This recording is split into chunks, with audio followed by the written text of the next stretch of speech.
Hello. Welcome everyone to Bordertown Strange. I'm Jess. Not Mark. Woohoo! And Pam, unfortunately, isn't here with us right now, but she should be popping in soon. We want to congratulate her and her son Eric. So Eric got a fancy new job, and they are out shopping for apartments right now. But she'll be back in probably within the hour, I'm hoping. So she'll just pop in when she's ready. But we're going to talk about black-eyed kids tonight. Ooh, one of the spookier phenomenon that we've ever run on into. Hey, Enzo. Yeah, black-eyed kids and some other weird, strange stuff we're going to talk about. So before we move on, I'm going to do just a little bit of housekeeping. So first of all, I want to give a huge thank you to all of our new subscribers on our Facebook page. You saved our toast. So if you recall, if you were watching the last one 2 weeks ago, we were not able to stream live onto Facebook because Facebook put in some new rules that said unless you had 100 or more followers, you couldn't stream there. So you all saved our toast. Like I said, we have like 50 plus brand new subscribers. So we should be streaming live to Facebook just fine today. So thank you to all. Yay! Yes, we're so appreciative. No, I'm so over Facebook. Yeah, Facebook. Anywho, you do what you gotta do. So, for those of you who are on Facebook right now, if you could go ahead and click like and share, so we can spread the word and get more viewers in. The more viewers we have, the more content we can bring you. Also, if you're on YouTube, go ahead and give us a thumbs up. Subscribe if you haven't already, and hit that bell so you can get notifications whenever we go live. We post new content. You'll be the first ones to know. And also, you can find us wherever you find podcasts. So if you're not able to watch us live, or if maybe you prefer just to listen in the car, we're available wherever you get your podcasts. So check us out there. Also, we encourage everyone to hop onto the chats if you can and get involved with the show. We love the chit chat back and forth, and make sure to stay until the very end of the show for the notebook games, which everybody seems to love, although I don't know why. You want to all climb into my weird brain. So I don't know. Between the two of us, I think I'm really the weirdest one. Yes, I believe so. But so I think I can steal that crown sometime. You're actually fairly normal. Kind of. As opposed to me, who's Abby normal. Abby, I thought your name was Mark. What? Yeah. All right. So into housekeeping, unless you can think of anything, Mark. Well, there is one thing. Okay. Tune in on Monday on the Fringe, where the girls and I will be talking about Rh negative blood and some of the strange theories surrounding that. Yes, and watch Jess turn green because blood makes her oogie. I've got a whole gallon of it right over here. Ew. Oh. I'm good, Vampire Mark. Vampire Bannon. That's why I look so youthful. You bathing in it or drinking it? Well, I mean, it takes an awful lot for me to bathe in it. You could just sprinkle it, I guess. Could sprinkle it, yeah. Anywho, okay. So moving on, this word of the week that we've been doing, what the weird.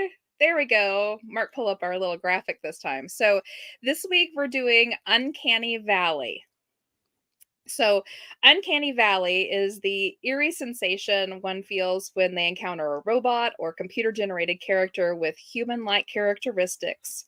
It was first coined in 1970 by Mashiro Mori, a robotics professor at the Tokyo Institute of Technology.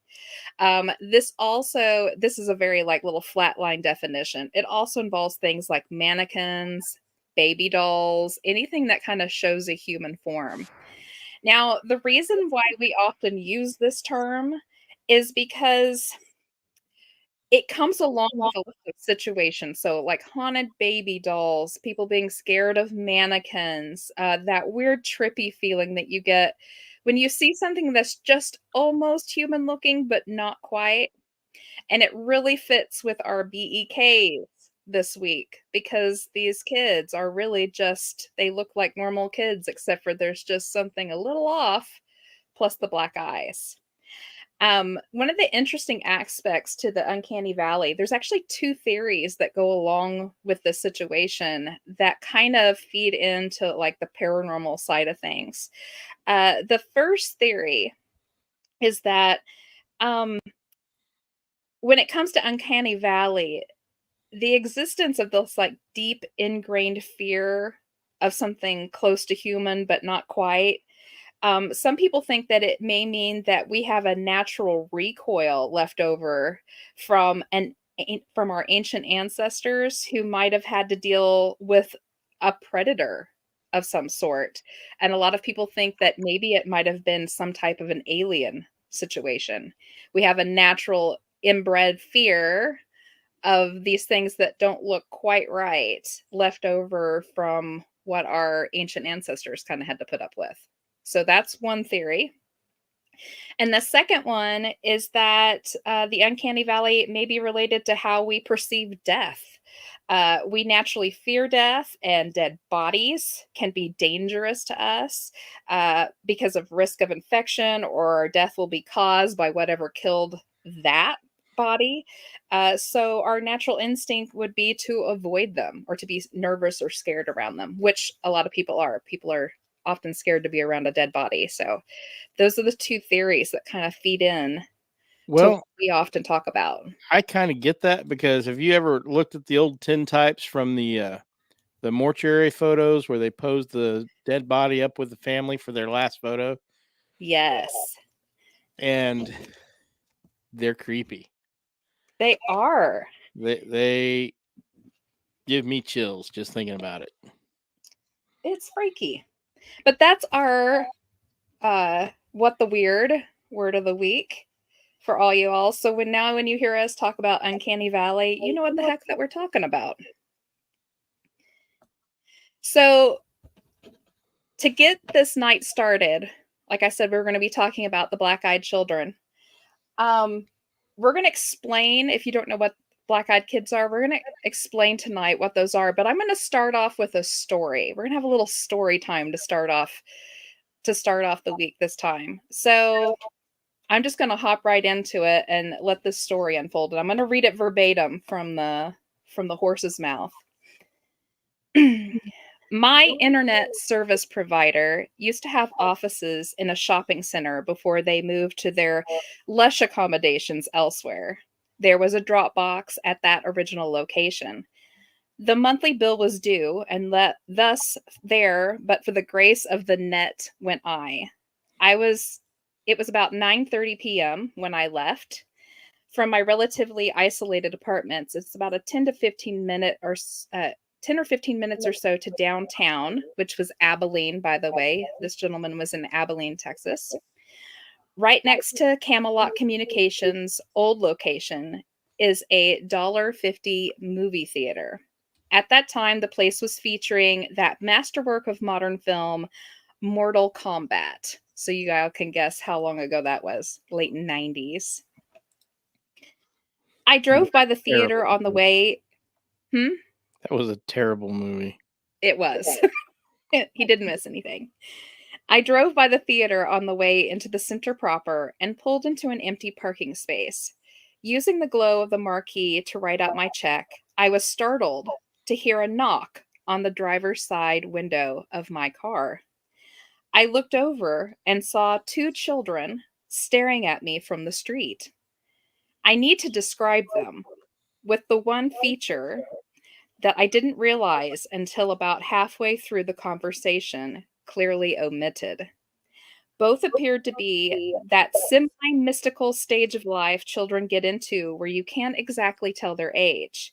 Both were boys, and my initial impression was that they were somewhere between 10 to 14. Boy number 1 was the spokesman. Boy number 2 didn't speak during the entire conversation, at least not any words. Boy number 1 was slightly taller than his companion, wearing a pullover hooded shirt with a sort of gray checked pattern and jeans. I couldn't see his shoes. His skin was olive colored and he had curly, medium length brown hair. He exuded an air of quiet confidence. Boy number 2 had pale skin with a trace of freckles. His primary characteristic seemed to be looking around nervously. He was dressed in a similar manner to his companion, but his pullover was a light green color. His hair was sort of a pale orange. They didn't appear to be related, at least directly. Oh, great, I thought. They're going to hit me up for money. And then the air changed. I've explained this before, but for the benefit of any new lurkers out there, right before I experience something strange, there's a change in perception that comes about, which I describe in the above manner. It's basically enough time to know that it's now too late. So there I was, filling out a check in my car, and in a sudden panic over the appearance of these two little boys, I was confused. But an overwhelming sense of fear and unearthliness rushed in nonetheless. The spokesman smiled, and the sight, for some inexplicable reason, chilled my blood. I could feel fight or flight responses kicking in. Something, I knew instinctually, was not right. But I didn't know what it could possibly be. I rolled down the window very, very slightly and asked, "Yes?" The spokesman smiled again, broader this time. His teeth were very, very white. "Hey, mister, what's up?" "We have a problem," he said. His voice was that of a young man, but his diction, quiet, calm, and something I still couldn't put my finger on, made my desire to flee even greater. "You see, my friend and I want to see the films, but we forgot our money," he continued. "We need to go to our house to get it. Want to help us out?" "Okay. Journalists are required to talk to lots of people, and that includes children. I've seen and spoken to lots of them.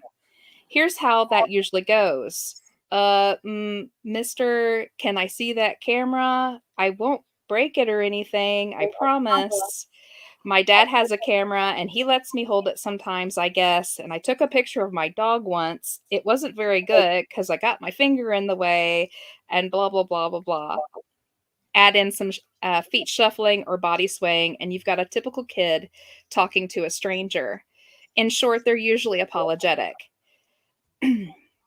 People generally teach children that when they talk to adults, they're usually bothering them for one reason or another, and they should at least be polite. This kid was in no way fitting that mold.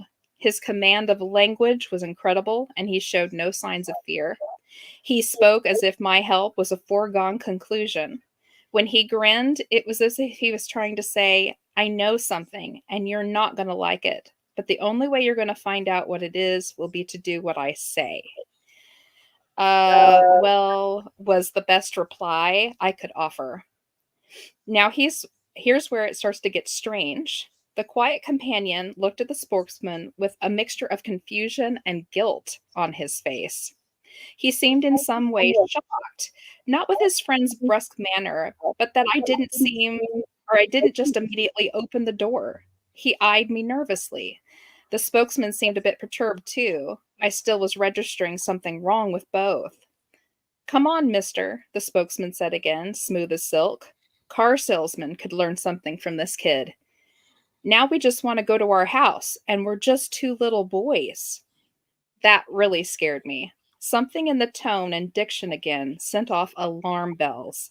My mind was frantically trying to process what it was perceiving about the two figures that was wrong. Was all I could manage again. I felt myself digging my fingernails into the steering wheel. "What movie were you going to see?" I asked finally. "Mortal Kombat, of course," the spokesman said. The silent one nodded in affirmation, standing a few paces behind. "Oh," I said, and I stole a quick glance at the marquee and at the clock in my car. Mortal Kombat had been playing for an hour, and it was the last showing of the evening. The silent one looked increasingly nervous. I think he saw my glances and suspected that I might be detecting something was not above board. "Come on, mister, let us in. We can't get in your car until you do, you know," the spokesman said soothingly. "Just let us in, and we'll be gone before you know it. We'll go to our mother's house."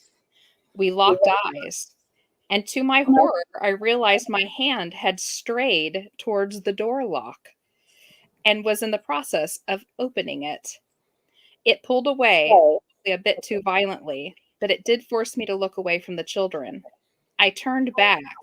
Uh, I offered weakly, and then my mind snapped into sharp focus. For the first time, I truly noticed their eyes. They were coal black, no pupil, no iris, just two staring orbs reflecting the red and white light of the marquee. At that point, I know my expression betrayed me. The silent one had a look of horror on his face and a combination that seemed to indicate that A, the impossible had just happened, and B, we've been found out. The spokesman, on the other hand, wore a mask of anger. His eyes glittered brightly in the half light. "Come on, mister," he said. "We won't hurt you. You have to let us in.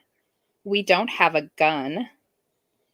That last statement scared the living hell out of me, because at that point, by his tone, he was plainly saying, "We don't need a gun."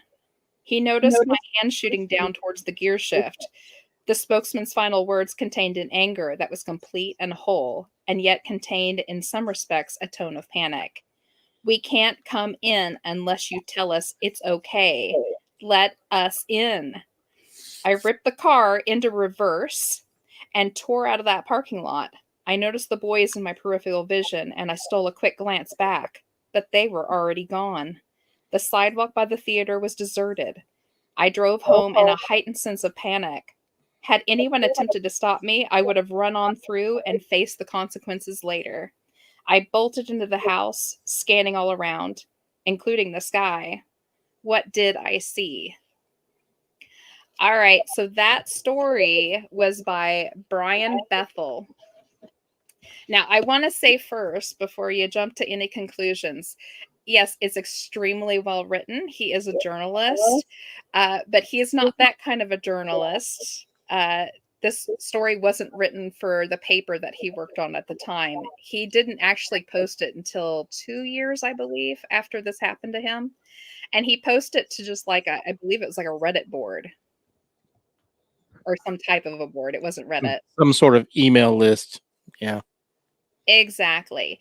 The reason why I opted to read this one to you all first is because when people talk of the BEKs, this is the first story they always go back to, and a lot of people claim that it's the first time that a BEK was ever talked about, which actually is completely untrue.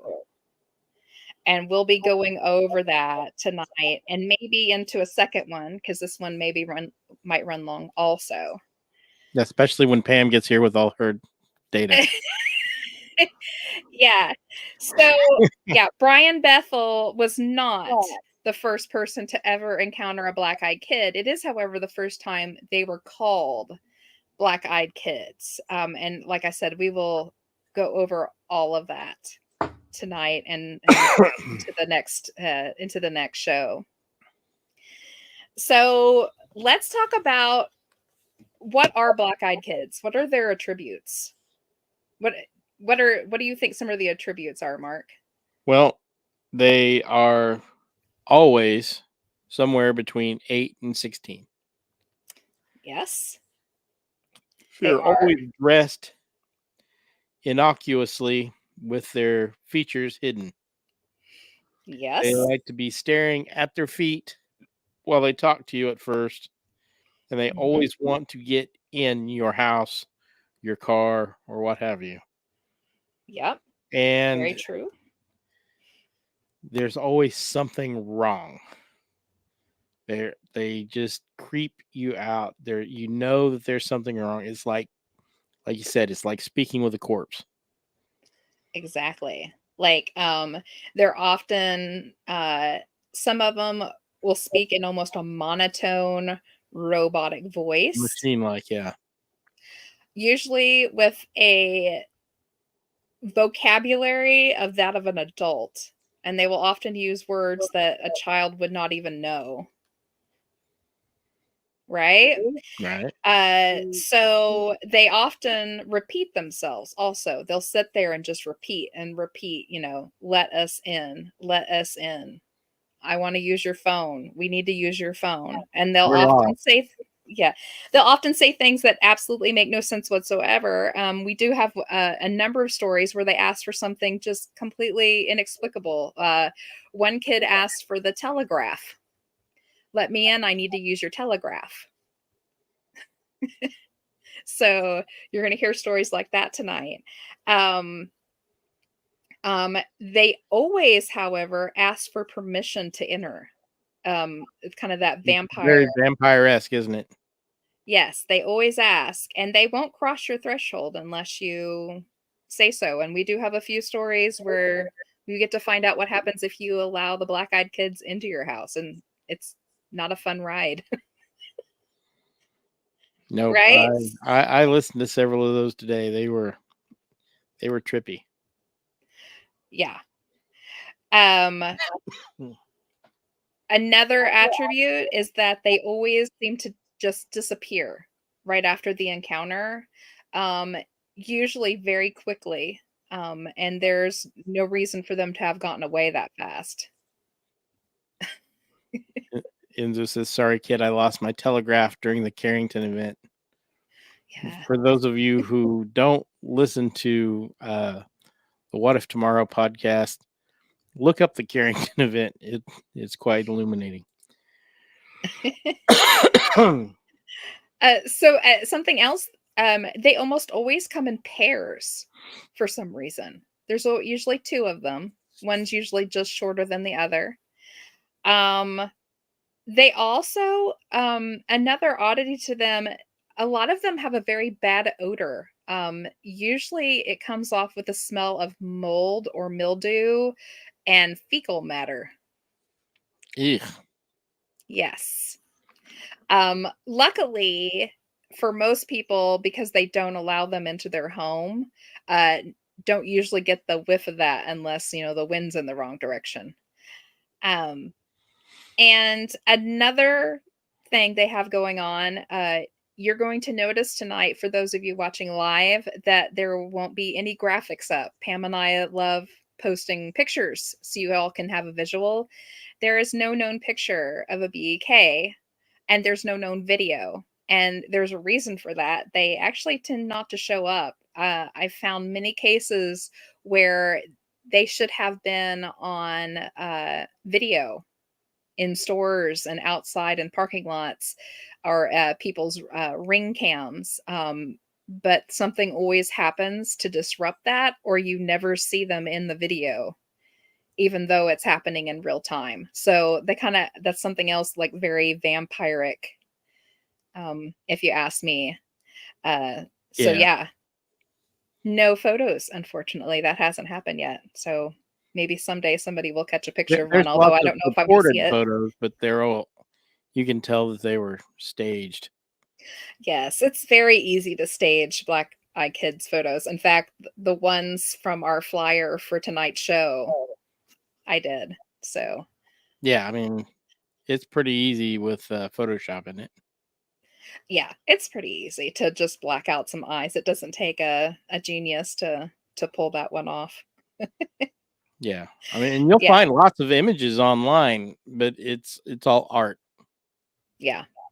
So So, another attribute besides the black eyes and sometimes missing eyes, is the fact that almost always they have normal eyes at first. And the black eyes don't show up until you start realizing something is amuck with the situation. And then it's as if they can't hold that anymore. And you see the black eyes. And they almost always have either super pale skin and they're very frail looking, or they're very frail looking and they have like an olive skin or almost like an over tanned skin. Something also attributed to like Men in Black, which is something we'll go into later too. We have a lot of things that BEKs are kind of related to or kind of lean into a lot, and we'll try to go over some of those. So did you have a story you wanted to tell, Mark? Because I know he went digging for some too. We're going to be hearing a lot of stories tonight. Well, one of the interesting ones that, and I don't have it written down in front of me because I'm bad about not doing notebooks, but it was a story from the 1950s. Okay. This person's grandfather told it to him. He was the sort of young man who didn't know a stranger, living in a small town in West Virginia, or outside of a small town in West Virginia. And he's out doing whatever kids did without internet and TV, basically being gone all day until the sun comes down.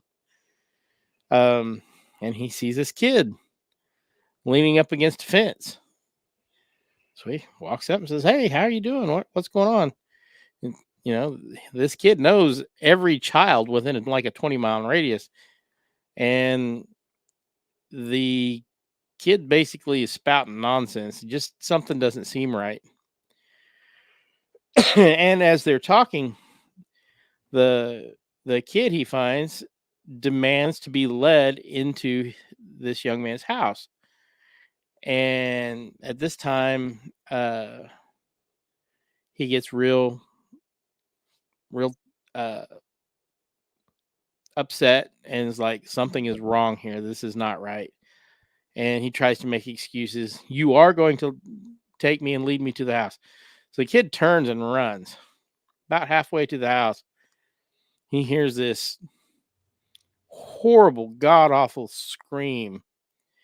And he knows that this kid is right behind him. And so he runs even faster and he flies through the front door and slams it and tells his parents what's going on. So dad grabs a shotgun, goes out looking, and they can't find anything. But he's one of those kids, he doesn't make stuff up, and they can tell he's really upset and really scared. But and that's the end of the story. He ran into him just a short distance from the house, and they wanted to be led into the house. And this was in the 50s. Mm-hmm. So, and he did say that when he looked into the kid's eyes, that they were just like shiny black marbles. Mm-hmm. So It's interesting, like you said, he has encountered this child outside of his home.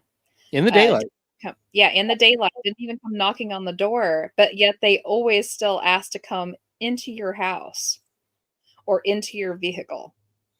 Like, what's the end game? It right? makes me And that's wonder. not a typical story. That doesn't. A lot of these stories, when you read them, say, yeah, they just checked off all the boxes when they wrote this, trying to Mhm, make a compelling story.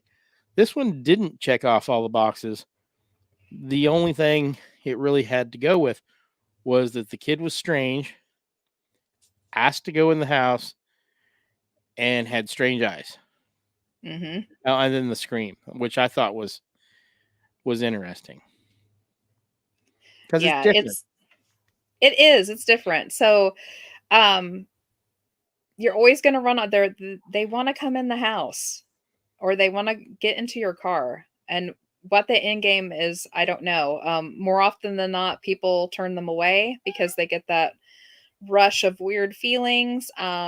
People have explained, I read a very interesting article on people who had actually been through hypnosis before, for therapy and things like that. And the ones who have had experiences with the black eyed kids claim that the feeling that you get when the hypnosis is starting to kind of take over and you kind of release yourself to it and allow yourself to fall underneath the hypnosis, they said it's the same feeling when those black eyed kids are talking all monotone to you, that they said that it feels the same as if they're starting to slip underneath the hypnosis. So those people, like slam the doors really quick because they realize what they're doing to them.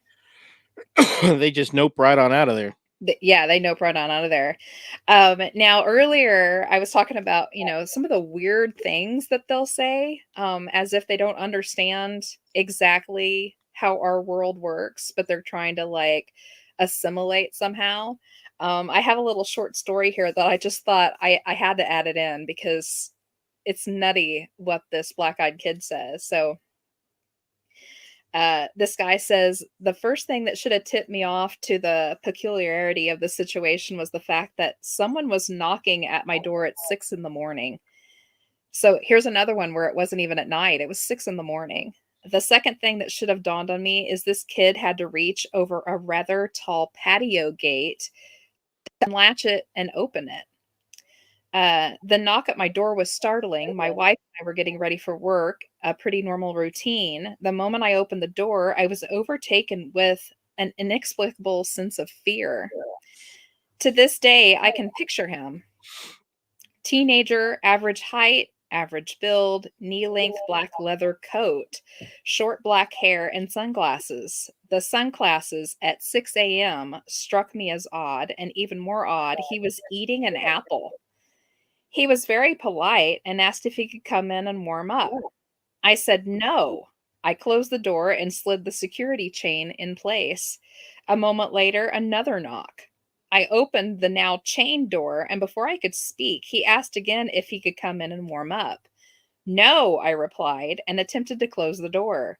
Before the door could shut, he put his hand out, stopping the door on its hinges. He looked directly into my eyes, still wearing his sunglasses, and said, "Can I at least get some ketchup for my apple?"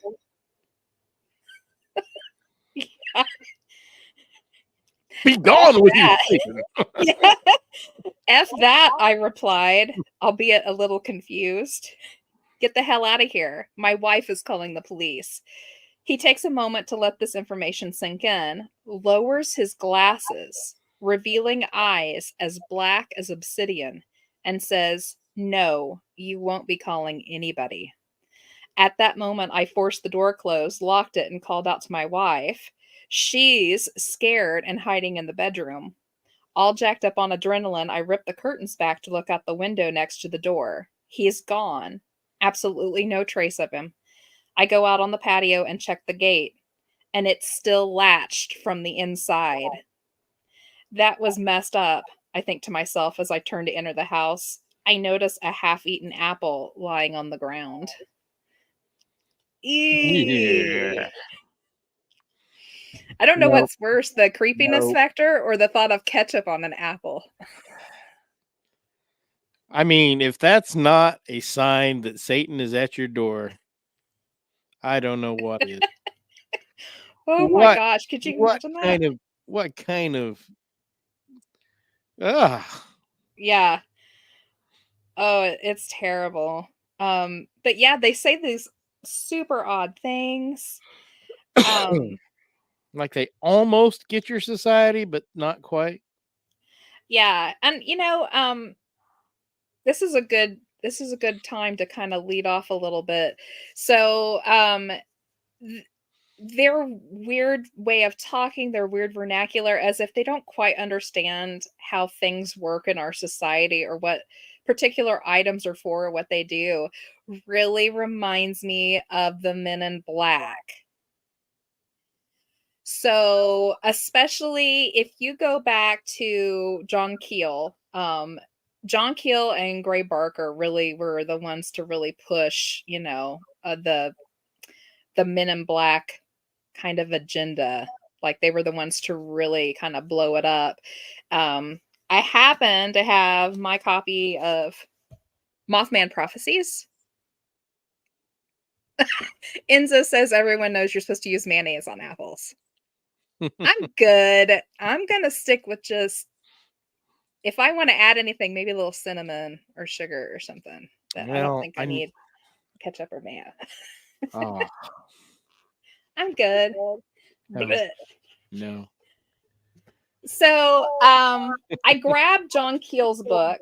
Um, if y'all have never read the Mothman Prophecies, now I know most of you have probably seen the movie, and that's all well and good. I do love that movie. It is not the book, however. the craziness that happens in this book. You need to check it out. But he talks a lot about the Men in Black in here, and I thought I'd pull up like a little excerpt from you for you so you can hear it and you can kind of see the weirdness that goes on. It's kind of the same situation where they don't quite, it's as if they don't quite understand how things work here. So I'm just going to read it right from the book. Max's Kansas City is a famous watering hole for New York's hip crowd. In the summer of 1967, an oddball character wandered into the restaurant noted for its oddball clientele. He was tall and awkward, dressed in an ill-fitting black suit, and seemed out of style. His chin came to a sharp point, and his eyes bulged slightly. He sat down in a booth and gestured to the waitress with his long, tapering fingers. "Something to eat," he mumbled. The waitress handed him a menu. He stared at it, uncomprehendingly, apparently unable to read. "Food," he said, almost pleadingly. How about a steak?" she offered. "Good," he said. She brought him a steak with all the trimmings. He stared at it for a long moment and then picked up his knife and fork, glancing around at all the other diners. It was obvious he didn't know how to handle the implements. The waitress watched him as he fumbled helplessly. Finally, she showed him how to cut the steak and spear it with the fork. He sawed away at the meat. Clearly, he was very hungry. "Where are you from?" she asked gently. "Not from here." "Where?" "Another world." Boy, another put on artist, she thought to herself. The other waitresses gathered in a corner and watched him as he fumbled with his food like a stranger in a strange land. So there's tons of stories in this book about that. There's one where these men in black showed up to this lady's house, and one of them was complaining that he had an upset stomach. So she offered him a bowl of Jello, and he didn't know what it was. He didn't know if it was food. He just poked at it, not knowing what to do with it. He just sat there with his bowl of Jello. Now, I seem to recall several stories where there were black-eyed children and Men in Black in the same story. Yes. So there's one.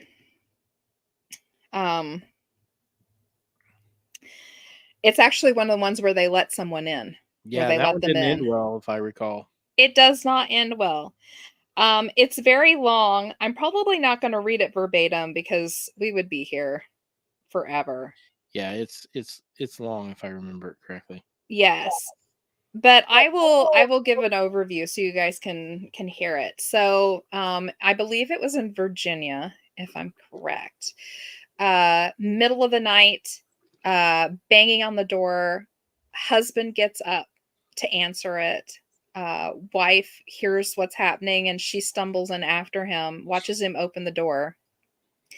And there was a boy and a girl, I believe, on the porch, asked to come in. Now it's like the middle of winter, thick snow on the ground, and apparently the kids weren't even wearing shoes. So, your parents kicks in. You've got to get the kids inside out of the cold. And they're stating that there was an accident and they need to come in and call their parents. So they bring the kids in and try to get them warmed up. And by that time, their story shifts and they don't need to call their parents. Their parents are on the way. Hey, there's Pam. I made it finally. Yay! Hopefully the apartment hump went well. It did. It did. He found one he loves, and we started the process of getting it set up. So we're good to go. Sweet. It was a productive trip. Awesome. So sorry for being late, but yay. Well, congratulations on soon being an empty nester. Right? I don't know what I'm going to do. I've had kids for how many years now? I get it. I get it.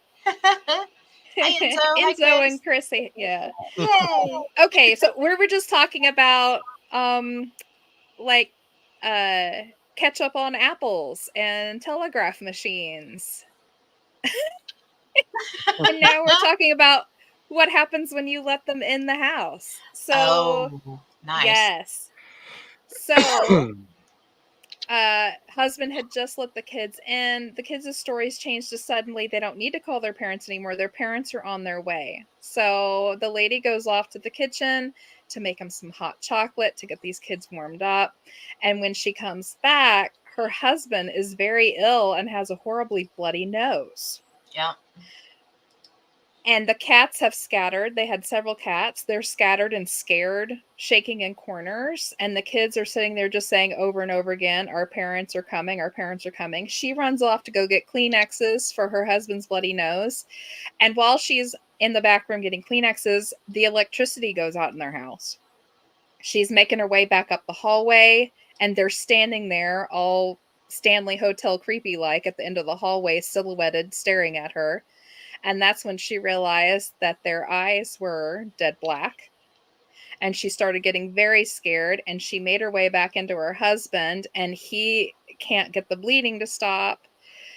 And the kids go, our parents are here. So she rushes them out the door, happy to be have them gone. And she looks out the door. And at the end of her driveway is a long black Cadillac type car with two men standing outside of it, dressed all in black. Gee, who does that sound like?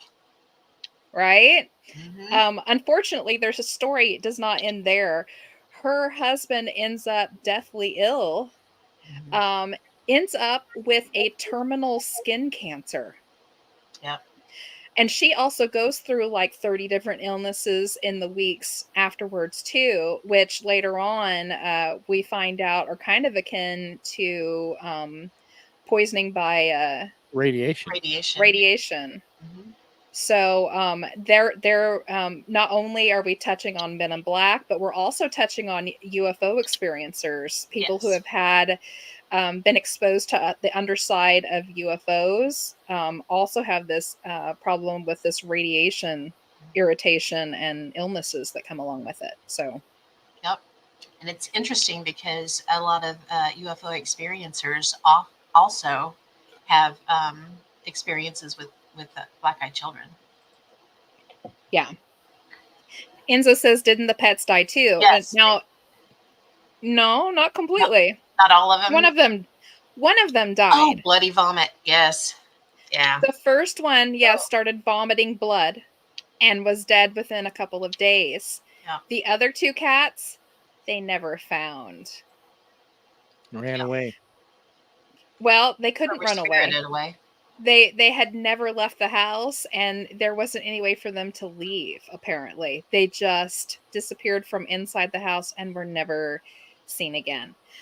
Something else that is Men in Black, alien-esque, pets, dogs and cats going inexplicably missing.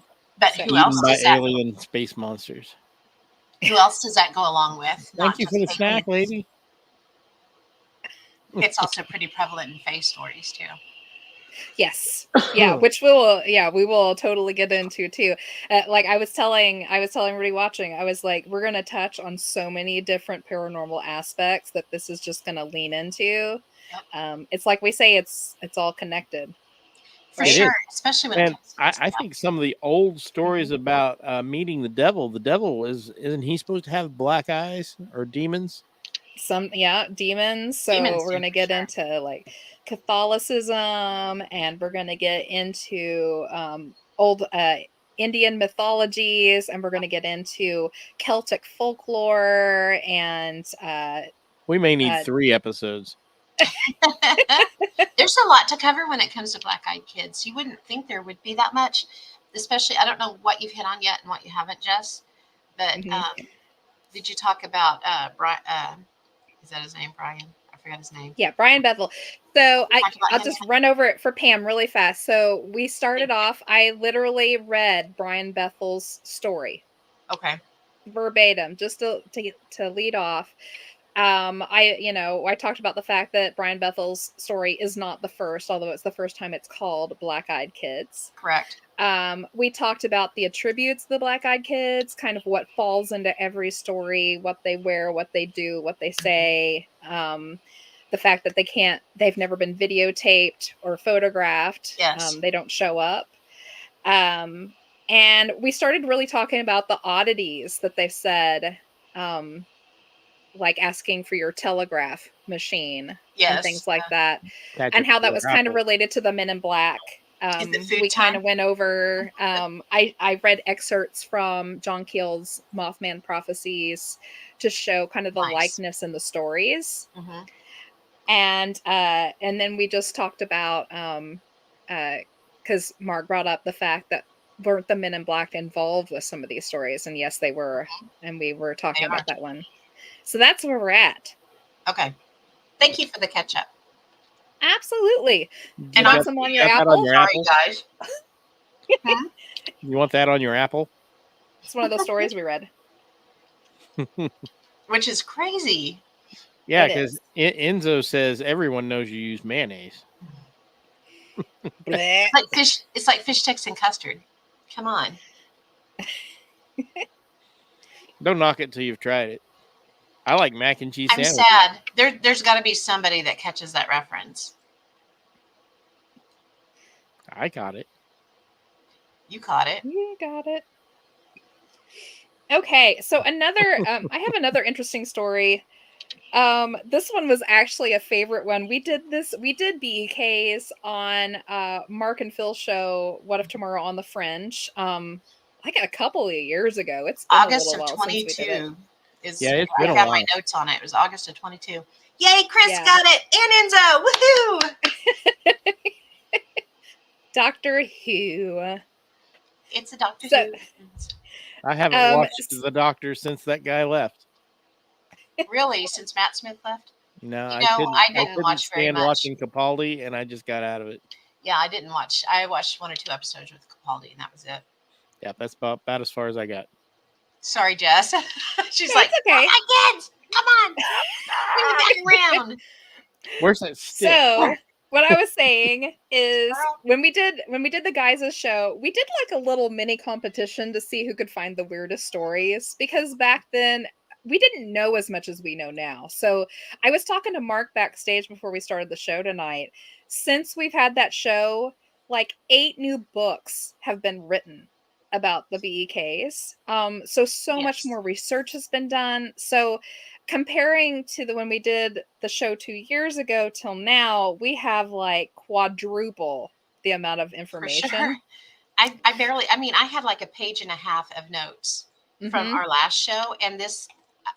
I have 17 pages of notes. Yeah, it's for insane. this. Yeah. But I recalled back to that old show because I remembered that there had been some really great stories that we'd found, and I had completely forgotten about the naughty one. But I'm going to go ahead and tell it tonight because it's literally what happens if you go in, or if you're like in the same house with them. So I'm going to read it. I'm going to keep it PG because I know sometimes we have littles that like to watch. So I'm going to tell this story.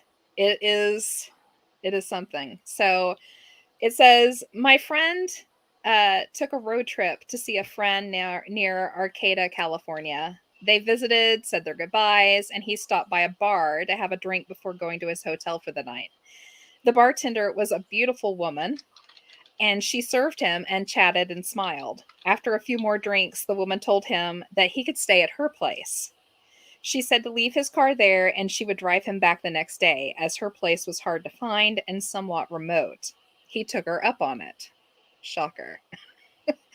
He told me later that he began to get very fearful when they arrived at her home. She took him to her room, and of course, the inevitable happened.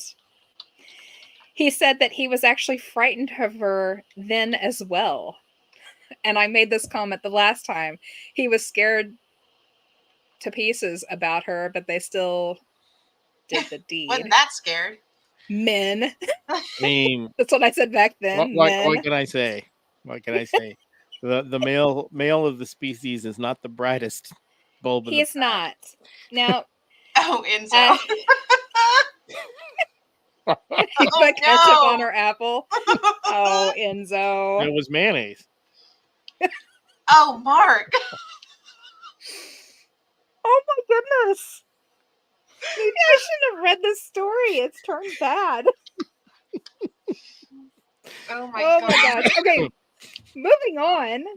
Oh my lord. Chris, go Well, smack your that took a husband. turn. Okay. He said that he was actually frightened of her then as well, as she was not acting normally and sounded almost inhuman in a way. Uh-oh. After laying in bed for a while, the woman had fallen asleep, and he got up to get water from the kitchen.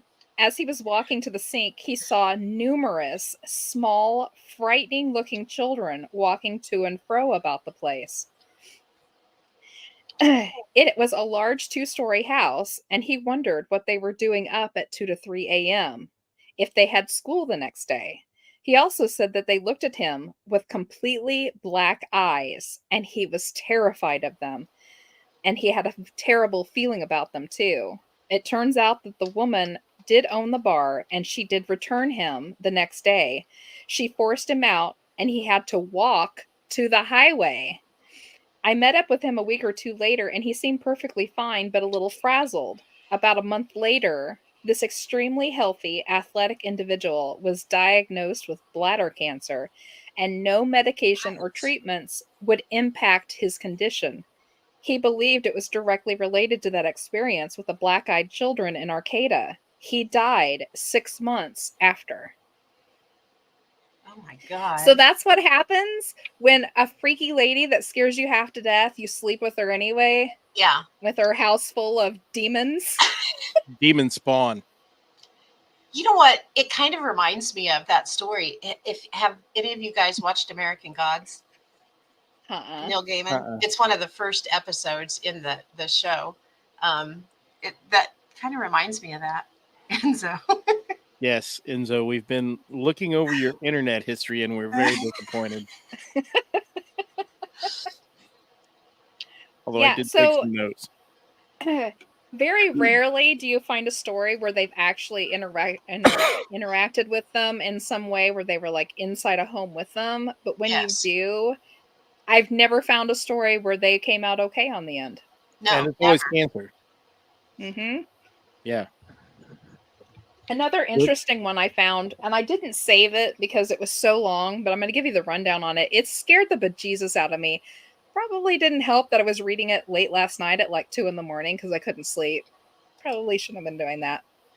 But anywho, this woman had gone to Walmart with her very young son who was in a car seat. Now, she claims this was like way back in the 80s, and she was in a very small town that was very safe. And back then, you know, you didn't feel bad about leaving your kid in the car for 5 minutes while you ran into the store. So don't jump on her about that. I got left in the car many times back then. I'm fine. Same. As far as you can say, I guess. Well, just leave me a book and I'll stay out there for hours. It's not a problem. Yeah. So anyway, she runs in really fast, grabs like the one thing she needs. She's out in just a few minutes, she said. And when she got back out to her van, there was another kid sitting in her car with her son in the back seat. That's scary. She looked in the rearview mirror and here's this kid. And she was like, "What are you doing back there?" And he, of course, says something very odd in a voice that was much too old for him. And she was like, "You have to get out of my car." And she climbs out and she opens up the back door and is trying to yank this kid out. And she said that this kid was cold and weird feeling. So instead, she grabs her son out of his car seat and runs into the Walmart with him, because just as she was ripping her son out of his seat, the kid looked her straight in the face and his eyes were suddenly completely black and he had a creepy Cheshire smile. Yeah, which is another thing you hear a lot, that creepy Cheshire smile, sometimes with jaggedy teeth underneath. Yeah. She goes inside. She tells the manager of the store. He tries to convince her to call the police, and she's like, I just want that kid out of my car. He runs out to check. There's no kid there at all. So he shuts the doors, pulls the keys out of the ignition, takes it back to her. Can't convince her to call the police because she's like, you know, what are they going to do? I don't even know what that kid was wearing. How am I going to tell them, you know, some kid climbed into my car? Yep. So she finally reluctantly leaves, gets her kid back in the car seat. Well, she doesn't. She left the store, got back out to her van, and then she realized she was too freaked out to drive the van. she didn't want to look in her rear mirror and see that again. So she calls her husband to come and pick her up. And then a friend drops her husband off to her, and or they switch cars. He goes in the van, and 2 blocks away gets into a near fatal car accident, and he actually dies later on at the hospital. Oh no. He just drives into a pole, and like to this day she wonders, did he look in the rearview mirror and see that thing in the back seat, and it made him drive off the road? Very well could have been. Scared the crap out of him, and he just drove into a pole. You know, it makes you wonder sometimes. Have you guys ever? This has happened to me one time. Have you ever got in your vehicle and immediately been terrified of whatever's in the back seat, and Yes. absolutely 100% knew something was there? Mm-hmm. Yeah, To the I've done point that where I got out and opened the back door and checked. Yes.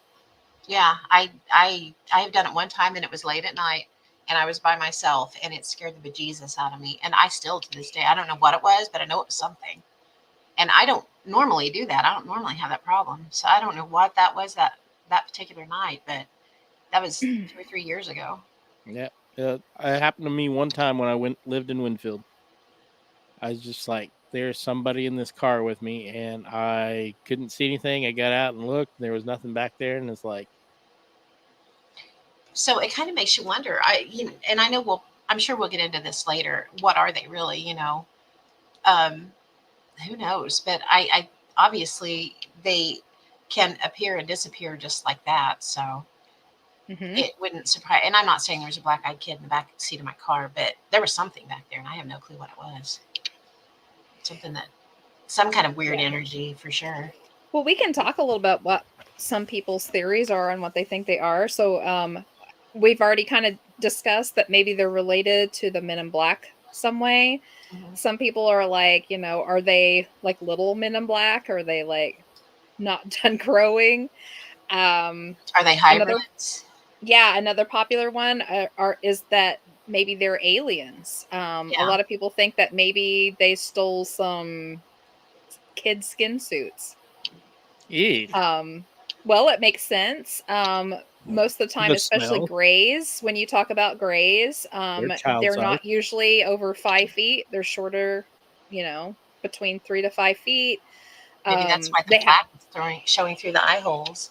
The black is showing there because they don't have the actual eyes to show through that. And that's creepy. The part that I know, that would be the part you would leave open so you could see. Yeah. Right? Makes sense, yeah. Their skin is always pasty, which would make sense if you're in a suit of skin without the blood pumping through it.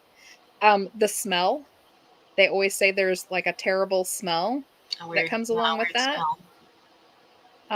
Right. And then there's the other side of it. A lot of people think that they are hybrids, that the aliens have been trying to slowly take over our planet by integrating themselves into our genes, and that these are simply very bad mishmashes of human and alien DNA smushed together. Well, is that what that bartender lady was doing?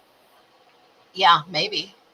Do you think all those kids running around were the babies that came from all the all the men that she took home? Yeah, that's exactly it. Disgusting. It was an alien breeding experiment. Ew. Well, when you come to listen to stories from abductees, there's a lot of the women that swear that they have been taken and impregnated, and then later they're taken and the baby or the fetus, whatever, is removed from them before it can be born here. Where do those go? If their stories are true, what's happening to those fetuses? Where are they at? And Enzo, do they grow up, on a mothership somewhere, and then they try to send them back to integrate them in?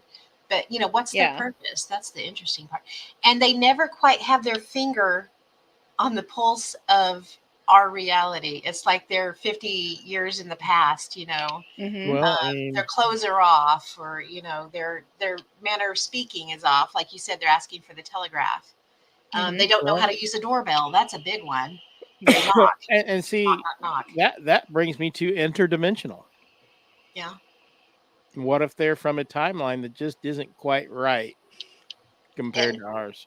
just think about it. I mean, if they're not a 3D entity, what if they're a 4D or something, and they can just, turn a little bit, and they can see us at all times. We just can't see or see them. Very rarely can we, unless they make themselves seen. Mm-hmm. Right? And I have a story if you want to hear it really quick. It's Sure. Yes. they talked about this one talks about maybe that they're spirits, which could be into the interdimensional thing, would be more my guess than a spirit. But this is from David Weatherly's book, and he talks about black-eyed kids. A report he got from Pittsburgh, Pennsylvania, from a guy, I think his name was Chuck. But he said him and his wife moved there in 2001. She had family in the area. She loved it there. So they decided they would buy a house. They found a good priced home and moved there. They were in a great block, great families on the blocks, great place to live. And he and his wife worked about the same hours. So they were normally home at the same time. And this particular incident happens around September 2002. So it was a weekday and it was the later part of the month. And he beat his wife home by just a little bit, not much. But she wasn't feeling very well when she got home. So she went ahead and went to the bedroom and laid down. And he was sitting in the living room watching TV. And about 15 minutes after she had gone, the wife had gone and laid down, there's a knock at the front door. But it's not like a normal knock. It's like kind of loud, and it's like insistent. It's like, you don't, normal people will go knock on a door, right? This is more like they're not stopping, and it's really loud. And so he was like, crap, she's asleep. I don't want her to wake up. So he jumps up and he heads to the front door. And when he opens it, there's a little kid standing on the step, and he's wearing like a gray hoodie. And that's another thing. A lot of times they're either in gray or black or brown. And he had his hands stuck in his pockets. So Chuck's like, first thing he noticed was, how was he knocking like that if his hands are in his pockets? That's a little strange. He'd never seen this boy in the neighborhood before, and he was pretty familiar with all the families. But this kid was staring straight at him, and he was kind of mean mugging him. And before he even said anything, this kid says, I want to come in your house now. And he was like, when a little 10-year-old looks at you mean and says, I want to come in your house now, you're kind of like, well, back your bus up, Buster. But he was like, no, this made the hair on the back of my neck just completely stand up. And I was immediately in fight or flight kind of thing. And he was like, what the hell's going on here? So he it startles him, and he looks straight at the kid, and the kid looks right at him, and he realizes, the eyes are completely black. And so he's like, holy crap, so he tries to, avert his gaze really quick. And when he does, he looks down. There's no feet on this kid. The lower portion of his jeans and his feet are just not there. They're just faded away. Mm-hmm. So he was like, okay, that's enough. This sounds crazy, but I'm just slamming the door. I can't do this. Slams the door. And then he's like, run into the room, to get his wife. And when he heads to turn to go to her, she's coming out in the hallway, and she's screaming. And she's like, there's a kid knocking on the bedroom window, and he's got black eyes. And he's like, holy shit, this kid is at both places at the same. Is there two of them, or is it the same kid? What is going on? And so he runs back to the bedroom, and of course there's nothing there. So he goes back to the front door with her. And if again, no kid is there, completely unnerved them. It would me. I would have moved. Yeah, right. I don't care how nice that neighborhood is. I don't know if I could have stayed there, but it was such a terrifying experience. And that is something that a lot of the people that bring these stories, they come away with a terror and an ill feeling that just lingers for years and years and years, if it ever goes away. Yeah. And nightmares that come along with it. Yes. Yep. Mm-hmm. Where they actually, sometimes in those dreams, it's as if those black-eyed kids come back to remind them who they are. Yeah. Yeah. It's like you just, you've put it in your mind that I'm not really real. Well, guess what, buddy? I'm back, kind of thing. One of the stories that I read was the account of a woman who let one of them in to use the phone. And he turned to her and said, "I have come to collect you." She ran out of the back door, jumped the That's fence, and went to a neighbor's house. And ever since then, she has dreams of the black-eyed kid standing over her bed to collect her. to collect her. Whoa. You know, Yeah. of all the stories I read, this honestly was the only one I saw, and you guys may have seen some. This is the only one that I saw where the child wasn't completely there. You know, a portion of the body was actually missing. Well, but I've read lots of them where all they could see was, the top of the kid. So Yeah. even Brian's, he never saw the kids' feet. I mean, they were standing there next to his door, so they may not have had feet. They may not have, and they just may not have noticed. Interesting. They may only manifest to the point where they need to be just enough so they can be seen. Yeah, and that makes you wonder how much energy it takes for them to manifest. You know, it's like any spirit at that point. Or think about the cases that sound vaguely like radiation sicknesses after they've been in your house. There's been several that I've read. So what if they're just phasing in from another reality and you're getting the radioactive backwash? That's like pouring through kind of with them. Could be. Maybe when they stole the skin from the kid, they didn't get the legs. Maybe so. Maybe so. So maybe they're invisible. Maybe the kid was bilateral amputee, and he didn't have legs. When you think about it, if there's some places on this planet where I believe that the dimensional veil is thin, extremely thin. But what happens when you try to forcibly open it? What kind of energy would that take? It seems to me that might be the kind of energy that would cause cancer or sickness or what have you. Maybe so. Just spitballing a little bit because that's kind of what I do. That's my skill.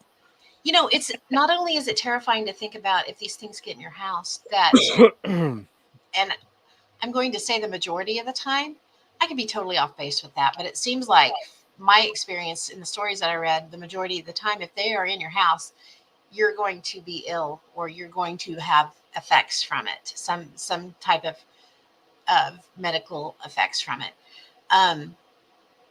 So if that's the case, and some people feel like they are actually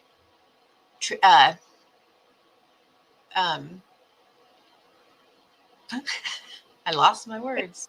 Words are hard. Words are hard. It's like they're the focus of this thing, Yeah. So what does that mean? If they come to you, focused on you, and then when they leave you, you end up ill to the point where you end up dying. What does that mean? Does that mean anything? Is it intentional? Is it like intentional harm? And if that's the case, who is behind them pointing the literal gun? Are these black-eyed kids' guns? Are they weapons that are being used against people? Yeah, I don't know. Mark is phasing in and out over there of his own. Yeah, I actually have an interesting story to kind of go along with this. So, I was hunting for local stories, and I found a few Kansas ones. And really?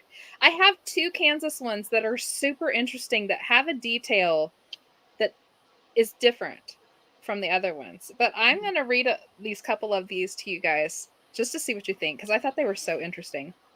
So this one,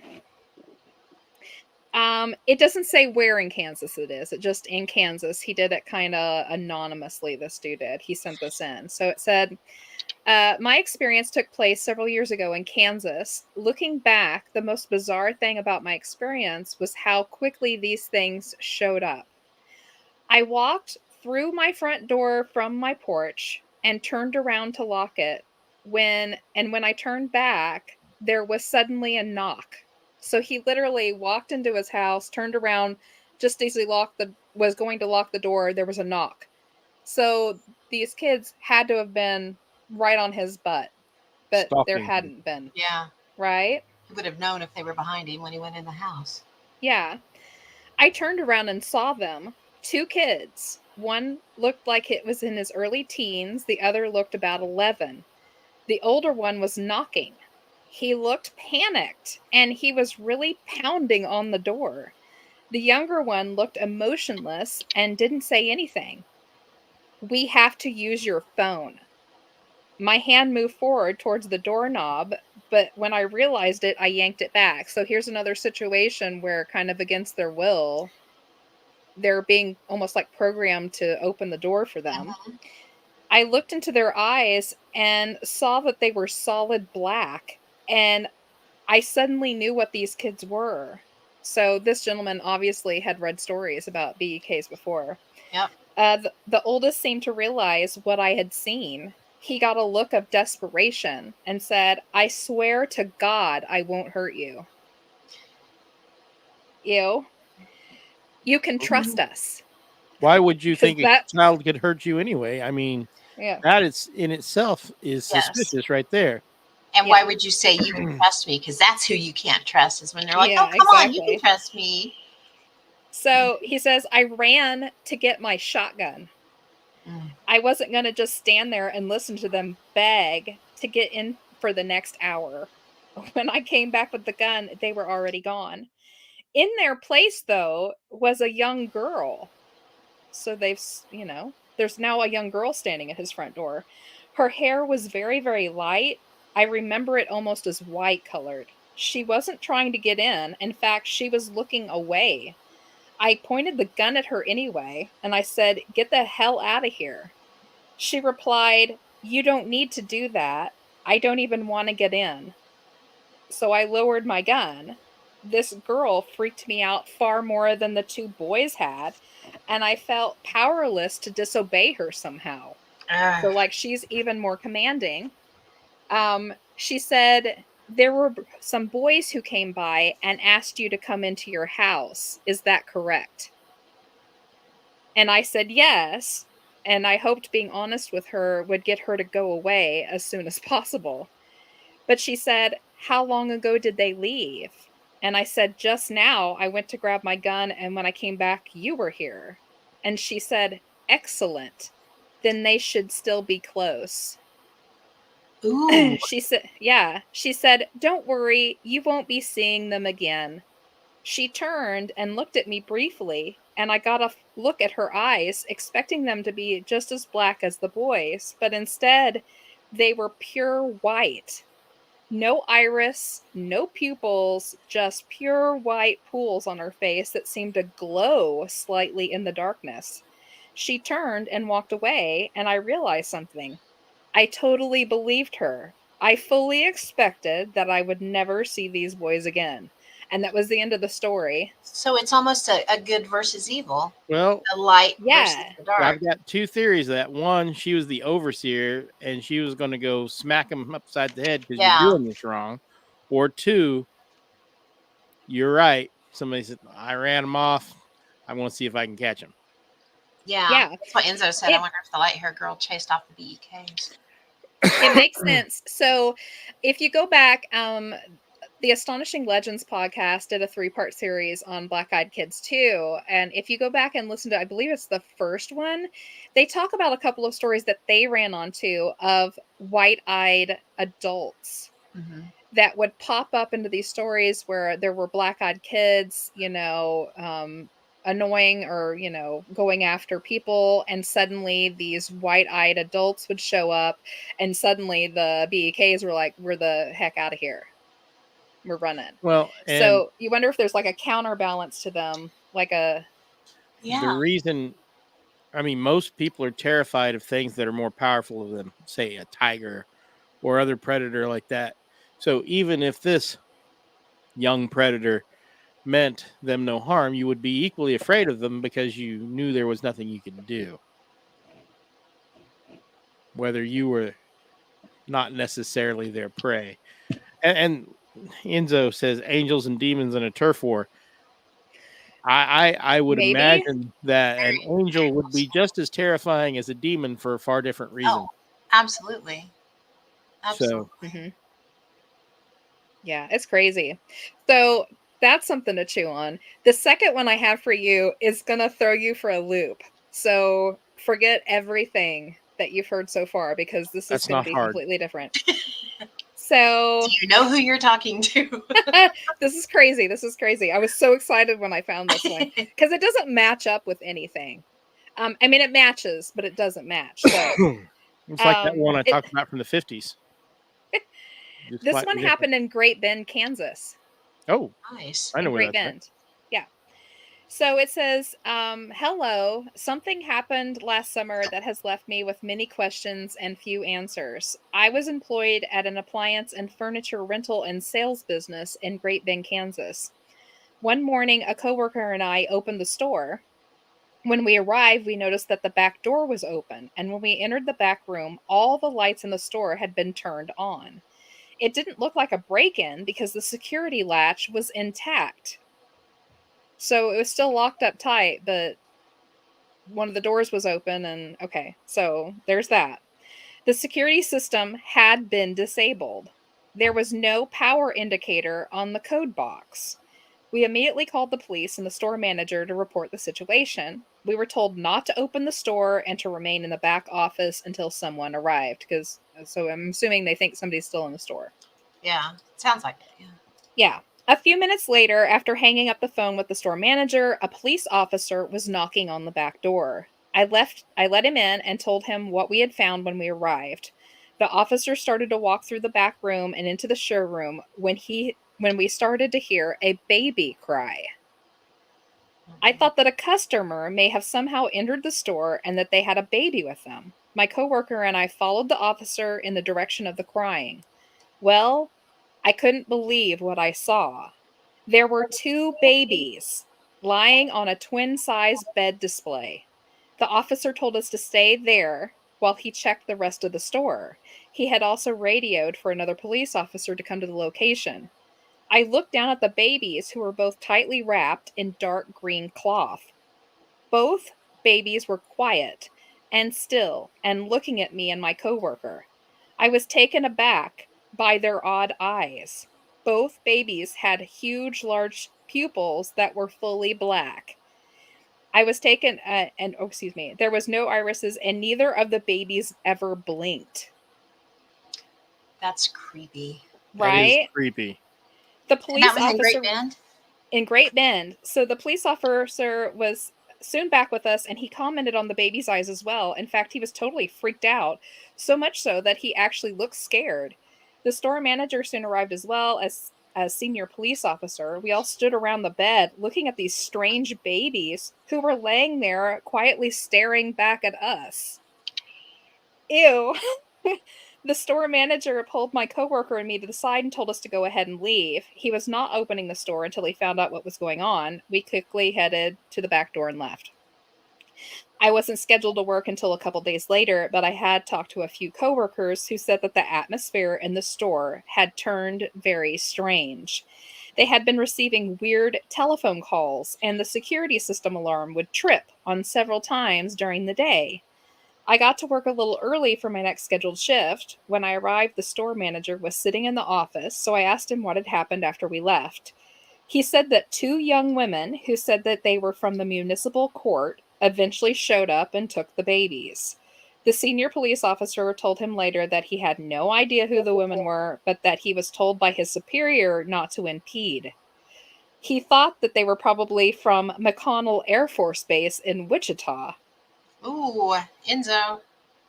He also said that the babies were very quiet and seemed relaxed the entire period that they were there.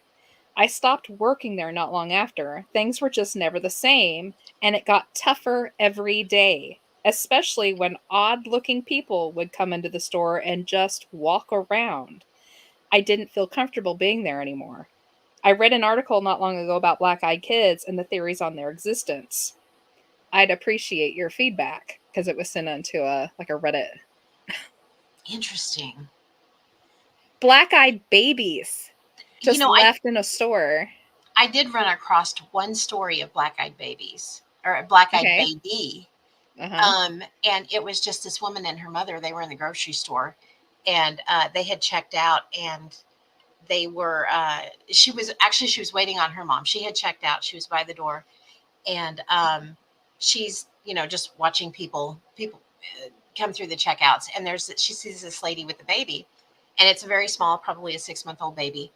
And the lady's, it's sitting in the cart, and the lady's talking to the cashier, and the baby turns around like she noticed her noticing it, and the baby looks straight at her and has the full black eyes. And she was like, I was completely terrified. And the mother and the cashier were talking just like normal, like they didn't know there was anything wrong with this baby, but this baby's eyes were pure black. And so just an idea, what if a lot of these are just regular kids that get taken over briefly by whatever it is, and that the bad stench is because when they get taken over, they lose control of their bladder and bowels. Maybe black-eyed baby babies. Just going to throw that out there. So weird. It is weird. And y'all know what my favorite subject is. It's the Fae, and it always brings me right back around because you hear of changelings and things like that. Mm-hmm. What if that's what this is in this case? And what if the older kids are that too? What if they're hidden behind the facade of a real child? Yeah. But when they are called to weaponize or whatever, they can come to the surface at that point. I don't know. We should, if you want to, let's talk about changelings. So Yeah. I was telling Pam when we were getting ready for the show, I went in, so like going back to Brian Bethel's story from the late 90s, and everyone claims that, first of all, that it was the very first time everyone had heard of a BK, that he'd invented it, and it was actually like a creepypasta story, which it was not. Yeah, no, it was not a creepypasta story. And I was telling Mark, I was like, you can't find BEK stories past like the 80s. But that's solely because they weren't called black-eyed kids. They were literally just weird children that showed up to my door saying this weird stuff, and they happened to have black eyes. They weren't denoted black-eyed kids. So when you go hunting for these earlier stories, you're not going to go by the same terms. And in the process of doing that, I found so much information on black-eyed kids in mythologies and early histories and folklore. And what Pam's talking about, the changelings, is part of Celtic folklore. Yep. And one of her favorite topics, the Fae or the fairies. Did you want to go over what changelings are? No, go ahead. Go ahead. You're on a roll. No? Okay. So basically, a changeling was basically a replacement that the fairies would put in to steal human babies or even adults. They would often steal mothers, especially ones that were producing milk, because they thought that the fairy children were raised better off of human milk. It was all a part of that weird fae folklore, Unseelie court, the nasty side of the fairies who would steal. Yeah, there's also a thought along the lines of there's an issue with fairies reproducing. They can't seem to reproduce, so they steal children to basically freshen their stock, Yeah. And by the same token, if they leave their own children, they can mix with humans. And yes. Yep. Yeah.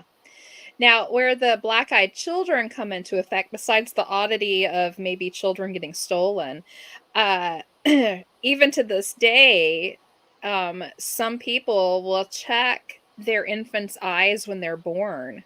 It was said if your child was born with fully black eyes, you knew that they were a changeling. They were not your own child.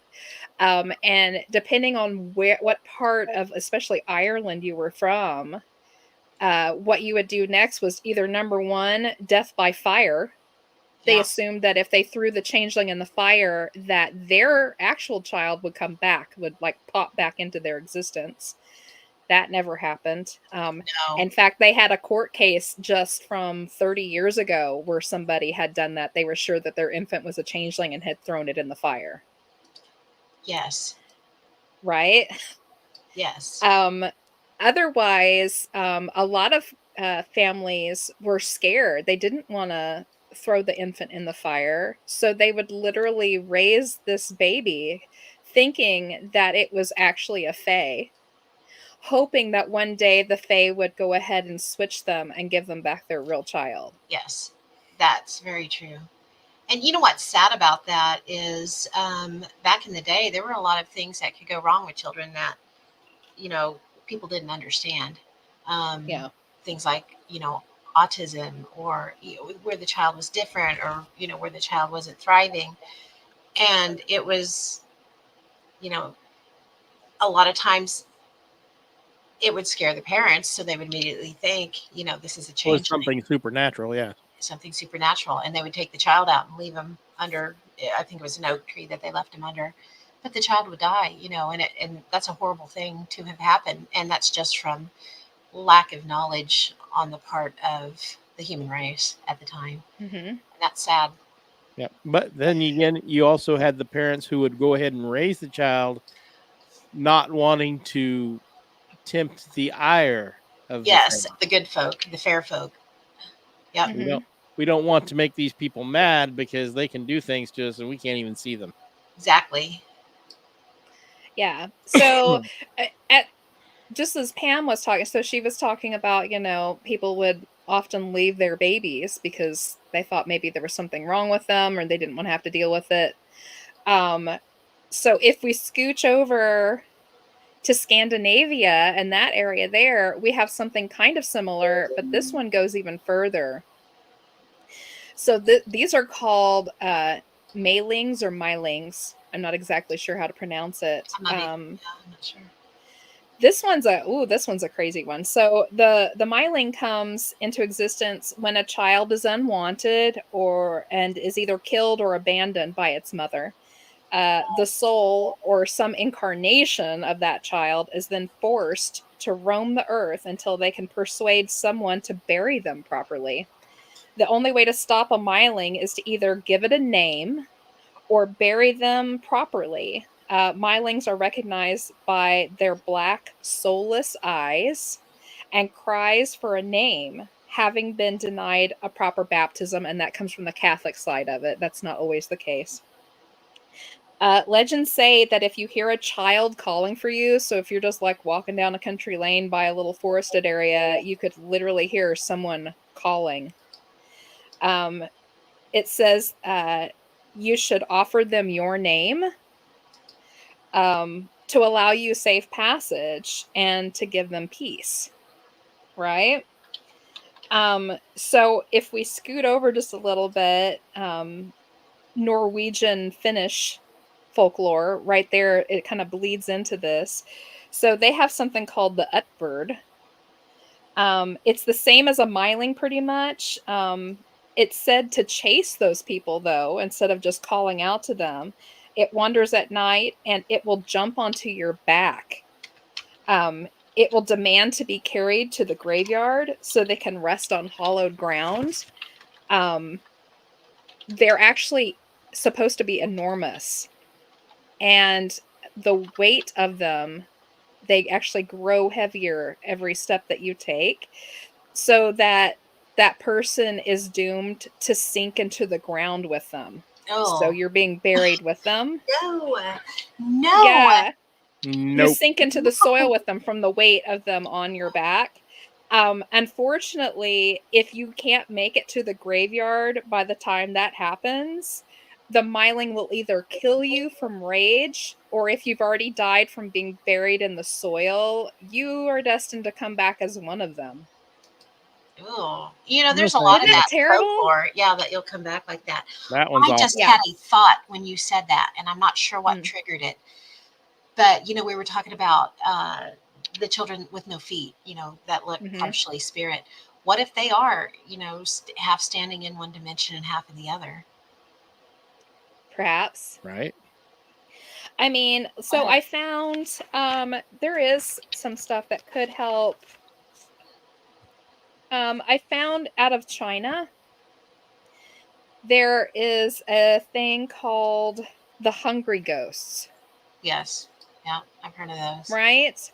So that would kind of make sense there. So in China, they have black-eyed kids too, but they're called ghosts, even though it's pretty much the same thing, but they have more of a ghostly quality, I think, to them.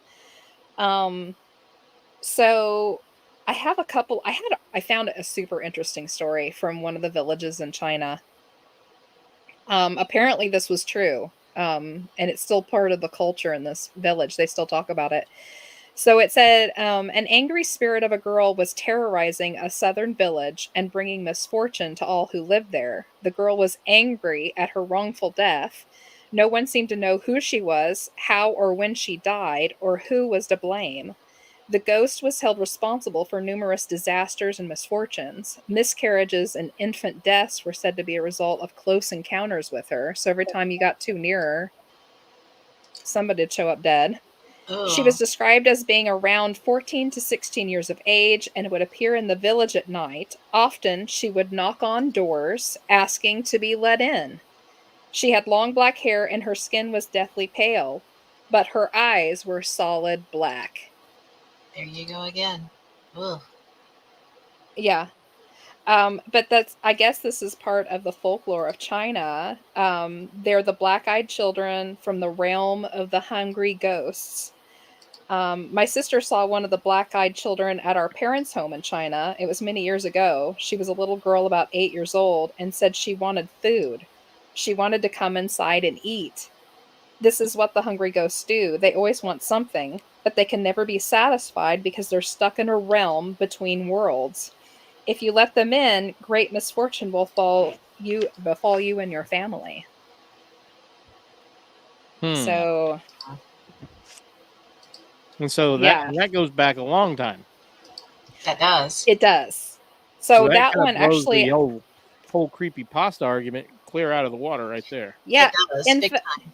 yeah. I found the craziest one I found is actually from the Iroquois Indians. And this one dates back to 1142. If you wanna like a date. That's getting way back there. Yeah. That's pretty far back. So yeah, the Iroquois Indians, actually the Mohawks, they're a tribe of the Iroquois. They have something called the Acton or the Atcan. Uh, they're the black-eyed kids of the Iroquois. So, like many world societies, the Iroquois, uh, dark, excuse me, the Iroquois talk of a good energy and a bad energy. The positive life force or divine energy was called something called Onida or Orinda, Orinda.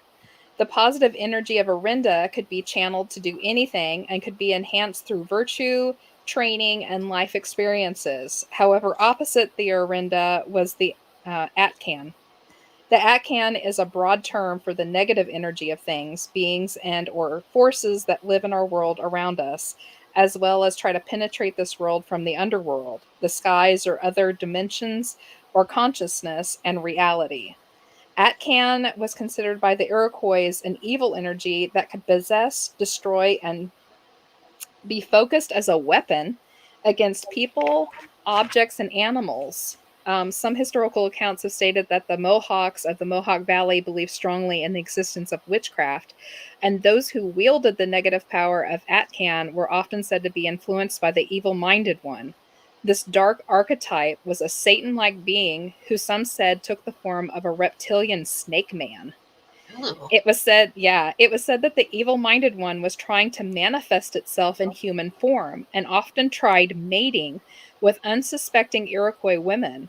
The result of this union was a possessed offspring with black eyes and pale, chalky skin.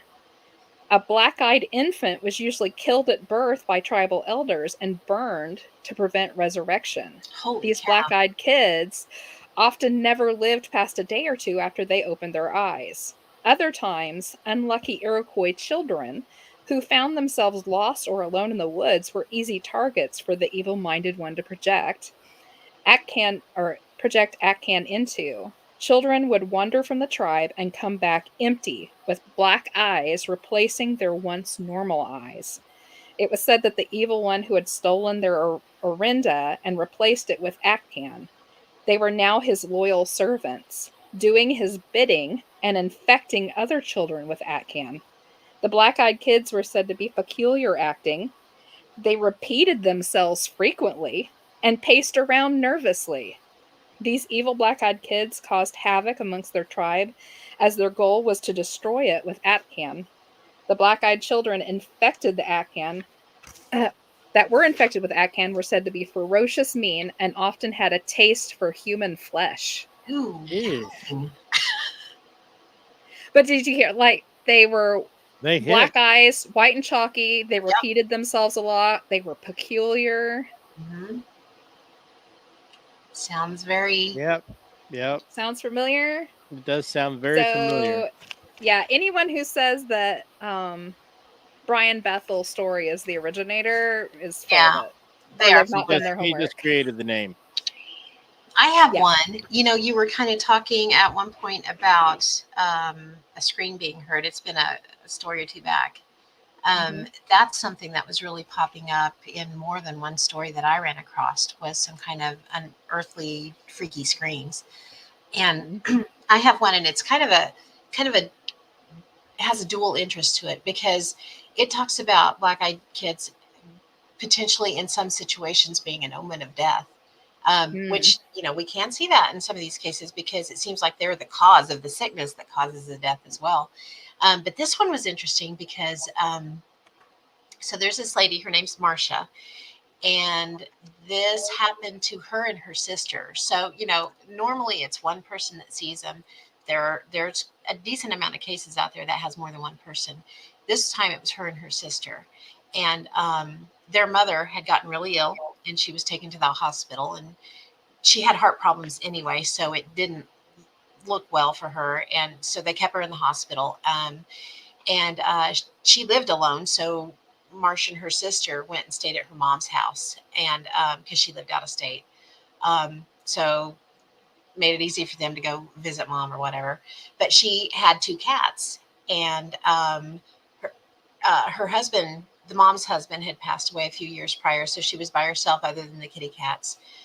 She lived in a really quiet, safe neighborhood, and that's one of those creepy things, because you hear that over and over. Well, I lived in this really safe neighborhood. I knew all my neighbors, things like that. But they had just, in this particular case, they had just got back from the hospital, and they went in and decided they were going to fix something for dinner. The doctor had told them that their mom wasn't doing very well, and the doctors weren't really sure at that point what they could do to help her. So, they were kind of discussing this while they were eating. And, while they're talking, they're sitting at the table together. And you know how sometimes you'll hear a noise, you don't know what it is. They heard it at the same time, because they both stopped up and just looked at each other like, did you just hear that weird noise? So they're like, okay, what was that? And then they hear a knock, and they're like, okay, that's really weird. Is the doorbell broken? Because neighbors had been coming over and checking on mom and bringing food and stuff, and they've been using the doorbell. So she goes to it. Marcia goes to it, and she opens the door, and there's two kids standing at the door, about 10 years old, which is not always the case. But if you're going to see kids, they're almost always described between 8 and 10 years old. Either that or like 14, 15, somewhere in there. So the boy, there was a boy and a girl. The boy was looking at the ground, but the sister was looking straight at him, and her eyes were solid black, and they were so black that they were shiny black, which is freaky. She didn't know what to say. She'd never seen anybody that didn't have, the whites of their eyes, that the sclera showing or anything. So as soon as the door opened, the girl says, "You're going to invite us in." And so without even thinking about it, she just slammed the door. And, she was like, "Are there gang members in there? What is going on? This is crazy." But right after the door slams, they hear a sound outside that they could only describe as a cat in pain. But it was much louder than a cat would be. And so, they ran to the kitchen, grabbed the phone, called the next door neighbor, and he was a retired policeman. And they're like, something's happened, somebody's out there. So he comes, he's there in less than a minute. He searched high and low, and of course couldn't find anything. So But a short time later, they receive a call from the hospital saying that their mom had passed. And it was about the same time that they had seen these kids at the house, just, relatively close to that time. Wow. They don't know what the kids were, but, it horrified them, the sisters, to think that these kids showed up right around the same time, right before their mom passed, basically. Huh. Yeah. It's interesting. It is. That's a crazy one. But the cat-like sounds is what gets me. I've heard that said before. There was a documented case from the 1950s too, that it included a case where a black-eyed kid and quoted screeched like a bobcat. Which, if you don't know what a bobcat sounds like, go to YouTube. I'm sure there's a video. They will scare the bejesus out of you when they scream.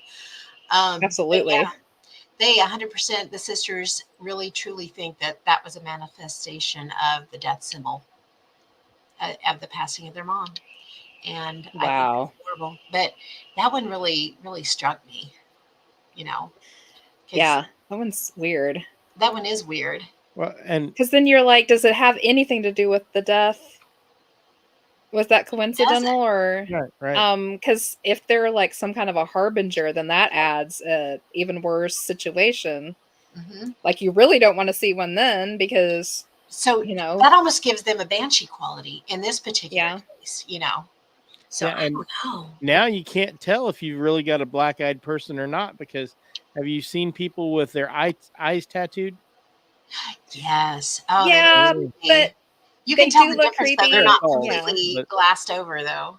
You can still Yeah. see where the colored portion of their Yeah, eye you've got to is. look really close. I've got one here, and you've got to look really close to see that there are that his Now eye color. they do have contacts that will cover the entire sclera of your eye, but what 10-year-old kids are going to be wearing contacts like that? Yeah, that's messed up. That looks like, is that no? He does have. You can see the Yeah, you can iris. barely see the irises in there. He's got dark But brown at eyes. night, you wouldn't know.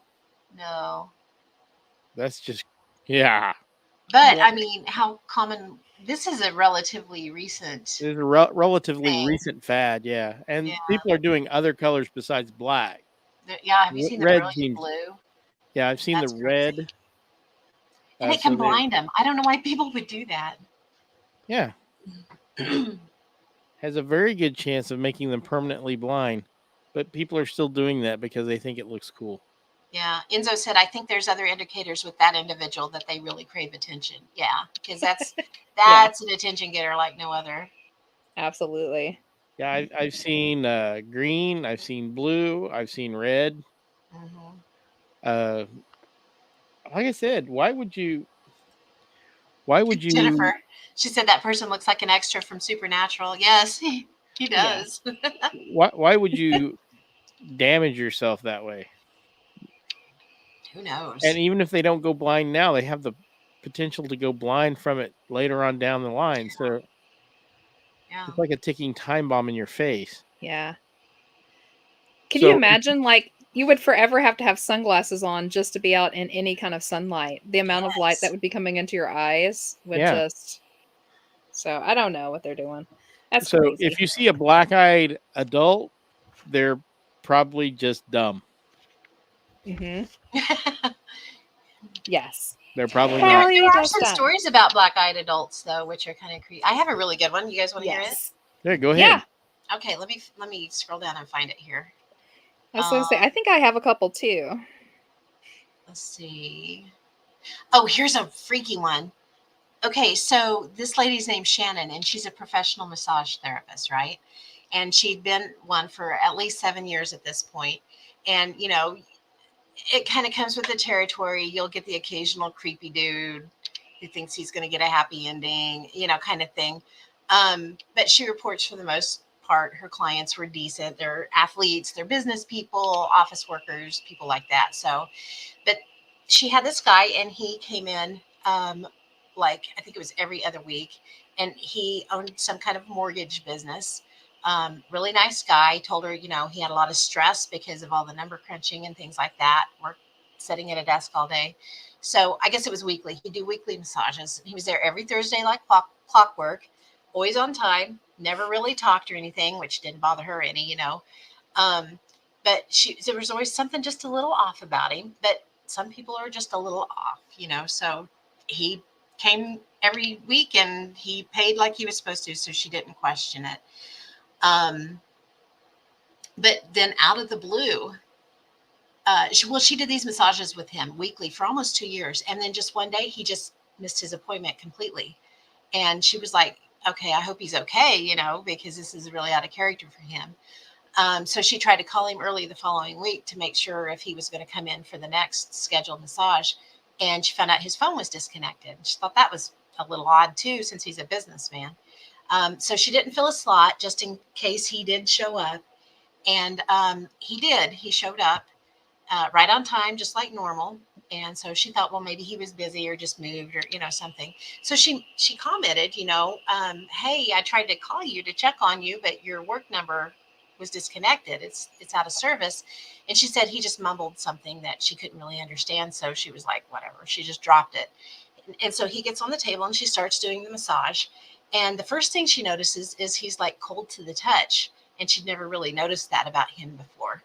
And she thought that was kind of weird. But at the point in the massage, he turns on his back.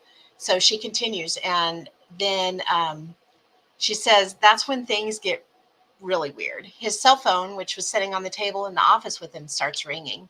And the volume was up pretty loud. So when it rang, his eyes snapped open and they were solid black. And she was like, Ew. jerks her hands back, takes a step away. And, you know, he just looks straight at her for a minute. And then the phone stops ringing and he closes his eyes and he lets out this long sigh, like, you know, with his eyes shut.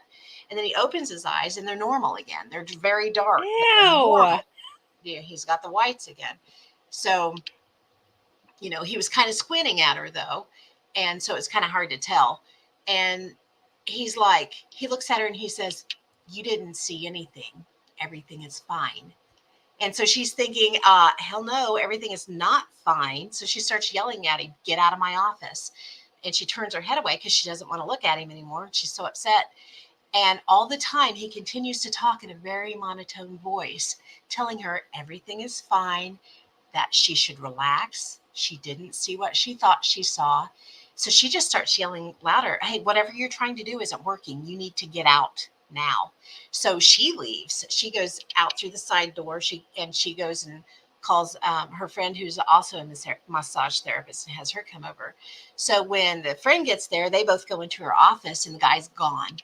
And so when she starts thinking about the whole thing, she's like, you know what? I honestly don't ever remember seeing his eyes before. He would come in and he'd have mirror glasses. And he's one of those guys that just didn't do eye contact. Some people are like that. But he would come in with these mirrored sunglasses on. And when he left, he would put them on before he left. So she's like, you know, and he would keep his eyes shut the whole time he was on the table. So she's not really sure she ever saw his eyes or not.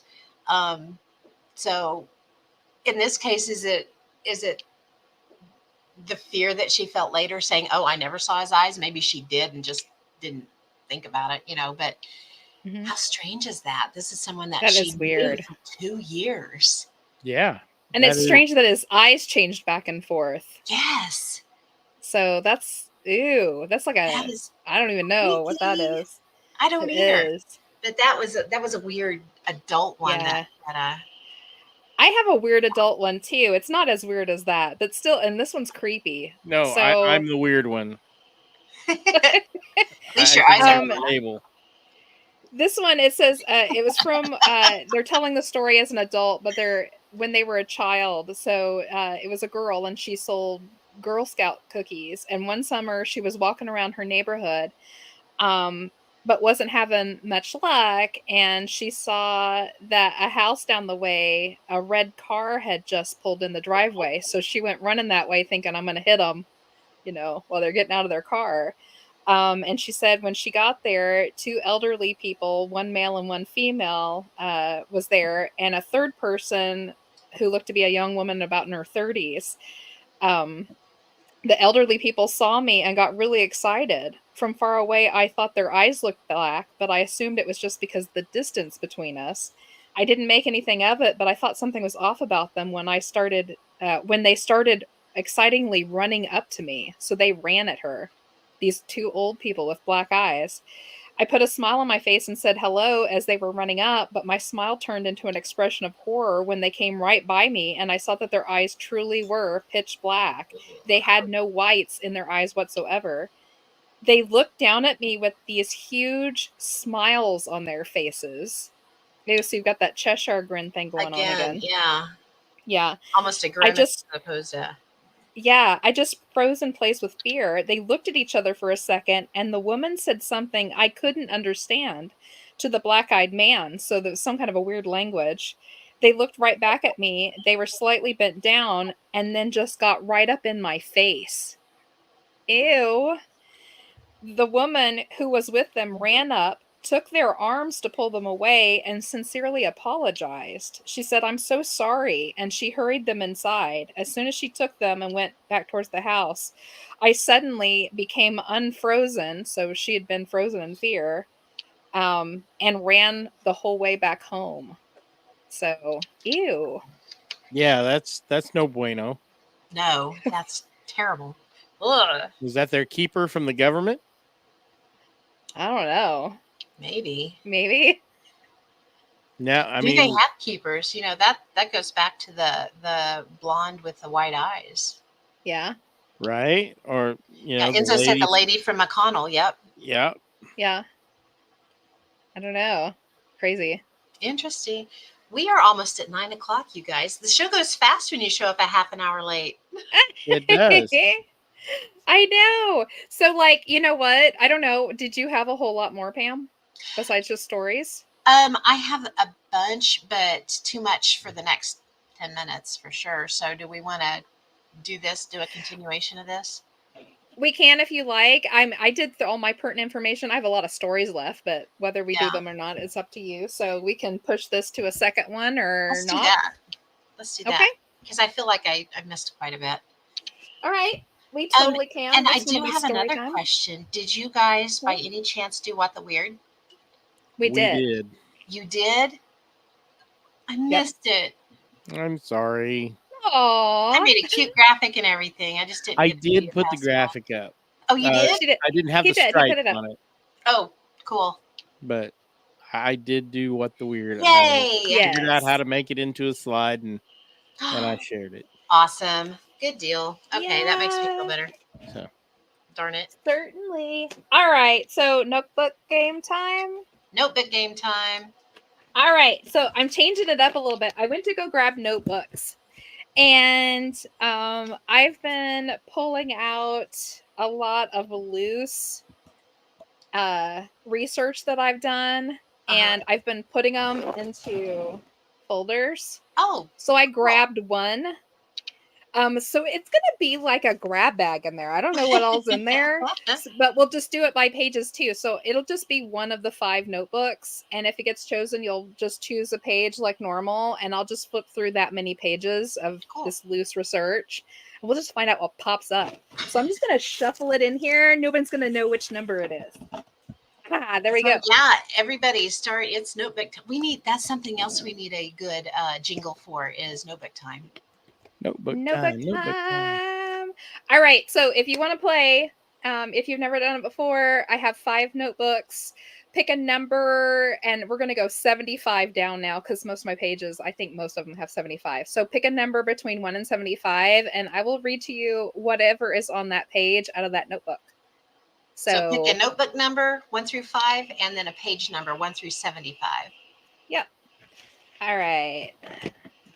So Enzo has book 2, page 12. All right. He said, please. And he did say please. Look at him. He's very polite. Aww. He is. And if anybody is in the area and free on Saturday, Yes, you can meet the gang here and Enzo at Kansas UFO Day in Geneseo, Kansas.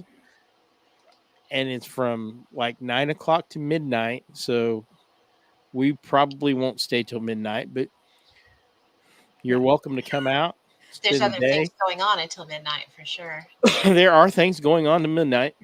Come out, meet the gang.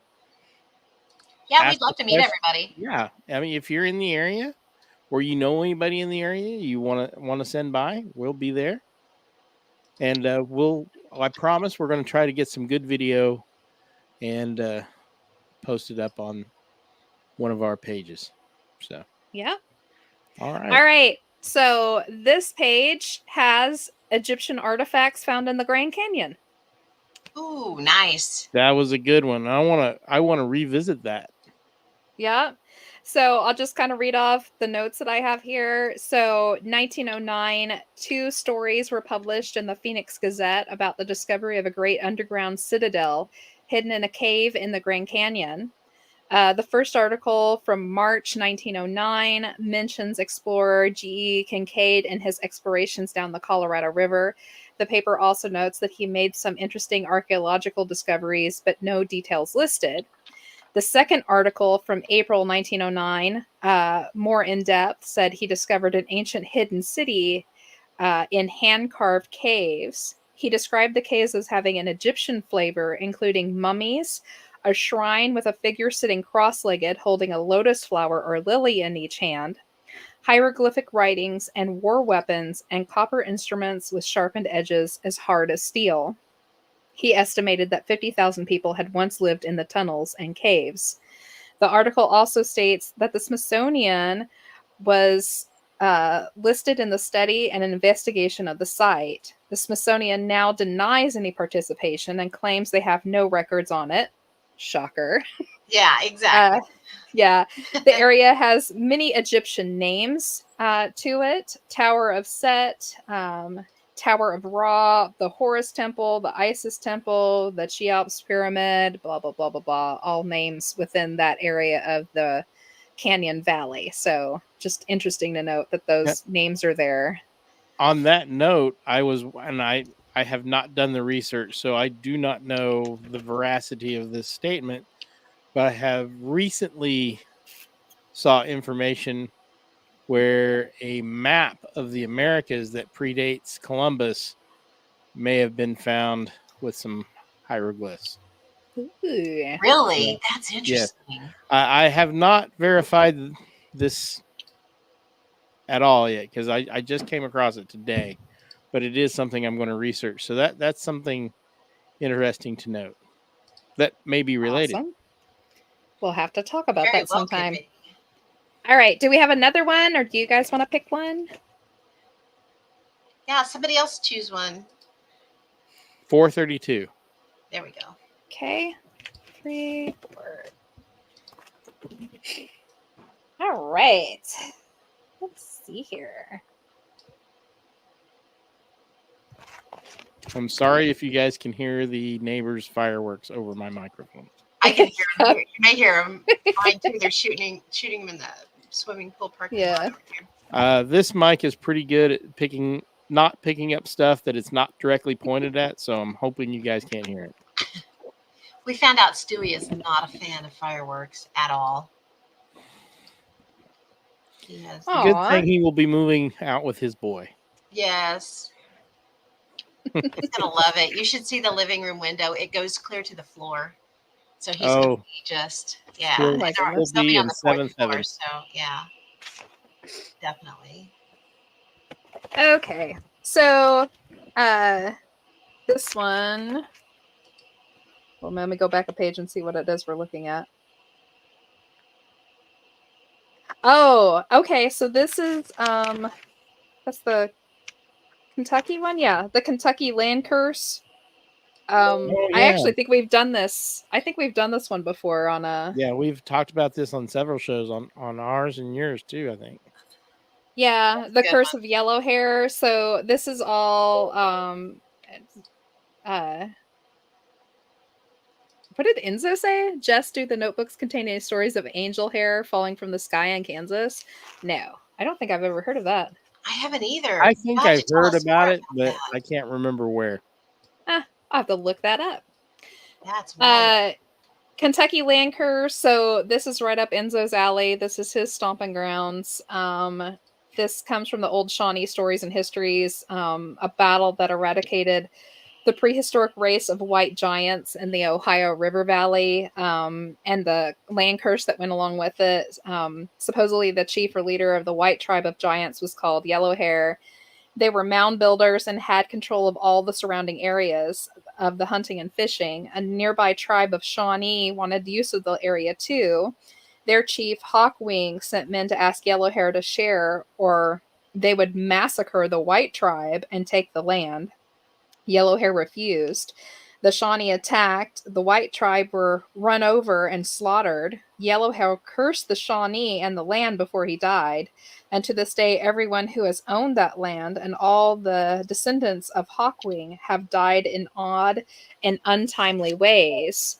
The legends prove to be true. 2 cemeteries or burial areas have been found and opened there. One burial is full of common sized bodies, but the second is full of 50 bodies of giant skeletons, all 7 feet tall or taller.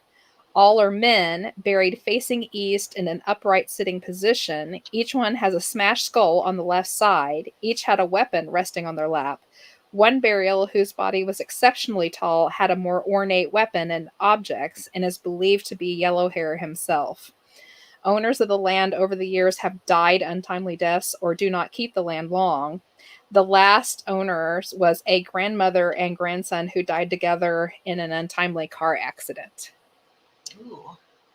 Yep. Did you see what Enzo said? Yep. There are stories of angel hair falling from the sky like snow. It's described as fibrous strands that melts to nothing after hitting the ground, often described like cotton candy.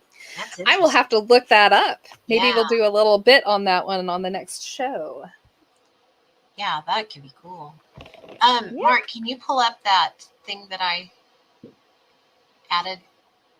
There's the flyer on Kansas UFO Day. Yeah. That's Yay! If you're within striking distance, come out. It should be a really good time. And the weather forecast is giving it pretty good for July. I think highs in the 80s Hopefully. instead of the Get 100s. to see the dedication of Gort and Klaatu sculptures. Which Yay! is exciting. Yep. I'm excited. I'm excited. I am too. I It's didn't going to know be who fun. they were until now. Enzo Yeah. said he remembers a story of someone putting some of it in a jar, the angel hair, and it still melted away to nothing. I wonder what that was. That's wild. We'll have to look it up. We'll have to look it up and see what we find. See what we can take a picture of it so I don't forget. All right. Is anybody All else right. got any notebook I want requests? to do one. Yeah, do one. Okay. And then we'll close out. Book 4, page 44. Okay. How did I know that one? Ooh, that was I a big can't bird. imagine. Yeah, that was a big one. Did you hear it? Yeah. Well, I heard it through my window. I wonder if they did that out at the fire department thing then, if we all heard it. Yeah, I'm not going to sleep tonight or tomorrow night. Probably not. And may I take this time to say thank you to both Mark and Jess for covering for me while I took my kiddo to find an apartment. It is You no got problem a whatsoever. job. You guys have had my back. Of course, I'm going to have yours. Yay, thank you so much. Okay, so this one is about the giant snake in Fredonia, Kansas. Oh, yeah. Oh, yeah, I remember that one. And the Hannibal, Missouri time slip, which we've talked about on here before. Yeah. But I'll just go over it real quick. So the giant snake in Fredonia, Kansas, found in February 1871 in rural Fredonia, Kansas. They killed it and measured it at 38 feet 9 inches long and 43 inches in circumference. So it was a fatty. It was. And just for those listening diet. at home, for those listening at home, this is one of those give or take stories. And when I say that, I mean you can take it or you can give it away, because back then, if newspapers were not doing so well on their readership, they might toss in a extreme story to up their readership a little bit. Kind of they a weren't above national that. inspirer effect. Pre-National Enquirer. Exactly. But I will say this, regardless if the story is true or not, this actually made national news. It was a big enough story that I found it clear in like a California paper too. Mark is pretty happy for the town because he always says that they must have ate well. Yes, they had snake steaks. Snake steaks. Snake steaks for the whole town. Throw there the snake on the Barbie. Yeah. And then the Hannibal, Missouri time slip. So this happened back in 1951. It's a little known time slip. And if you ask the town about it now, they will absolutely say that this never happened. Yeah. Even though it made the papers and stuff in the area, it did happen. They've just they're like, we don't want to talk about it anymore. So what ended up happening was that this little girl and her sister were out playing in their front yard in rural Hannibal, out in a farmyard, and they were running around, and one of the sisters just bleeped out of existence right in front of her sister. They hunted for her for days. They never found her. Meanwhile, like 3 weeks later, or actually I think it was 2 weeks later, her father was walking out to feed chickens or something like that, and his daughter literally popped right back into existence right in front of him.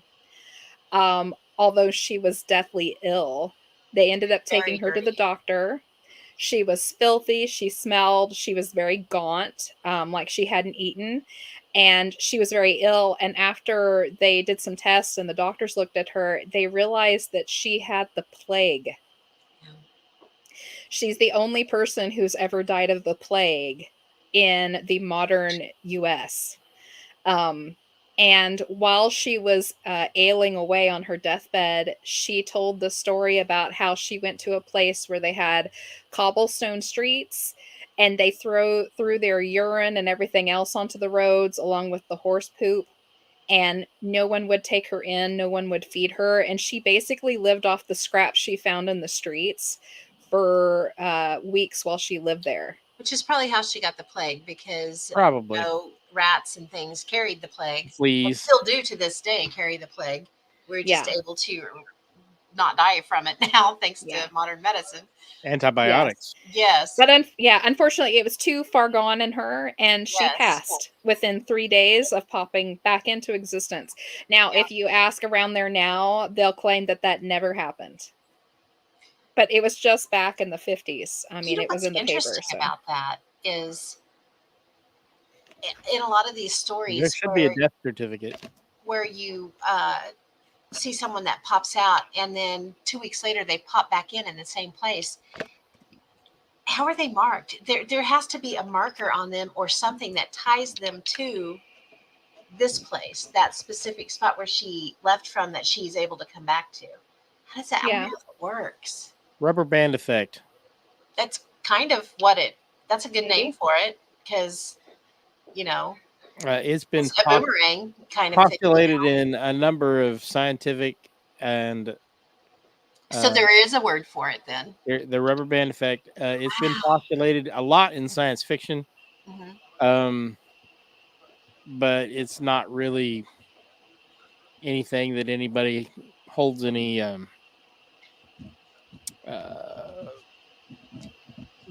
people really don't think it's real. But it's been postulated before. I've read stories where they've made use of it. I need to come up with a better word than interesting. I say that way too much. That's interesting. Intriguing. Something. I'll have to give me a little list of words up here to use instead of synonyms too. All right. Well, are we good? Are we good for the night? It's getting a little late. I think we're good. All right. Yeah. So I guess maybe like the next show we'll do BEKs again, but we'll just let's pull out some weird stories. I have lots of stories we could do. Yes. Weird. Maybe we can go into a little bit more of the Men in Black side of things. There we go. That's a good idea. I like that. Yeah. Because they all seem to tie together somehow. Yes. Or if we can find more of the wide-eyed beings. Yes. Oh, the yeah, wide-eyed that's a good ones. one. That's a good one. Yeah. All right. So do you guys have anything left before I do sweep up here and ender? Nope. I'm good. All right.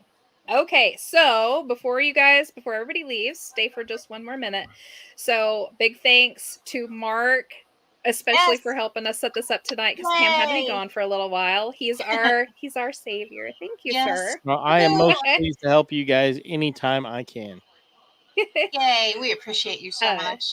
Yeah, make sure Back if you at ya. can swing past Geneseo this weekend and check out the UFO festival. It's going to be fun. We're going to chit chat and hang out with everybody. So come and see that if you can.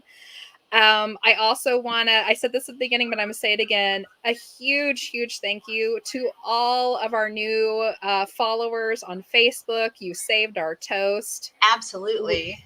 We showed live on Facebook tonight because of you guys, because you put us up 100%. over that 100 mark. So thank you, thank you, thank you.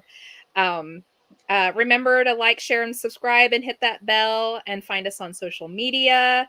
You can find a listing of our show notes, resources, and references on our website, www.bordertownparanormal.com. Underneath the Bordertown Strange button, you'll find at the top. Catch a new show every other Wednesday night at 7 p.m. Central on YouTube, Facebook, and available wherever you get your podcasts. The next one will be July 17th, I believe. Sounds right. Right? And also remember to send in your show. Remember to send in your show ideas and your personal stories. We'll read them live on the show, and we'll use your ideas. So I think that's about it. So keep it weird, keep it strange. Don't let them in. Yes. And it's all connected. Good night. Good night. Good night, everyone.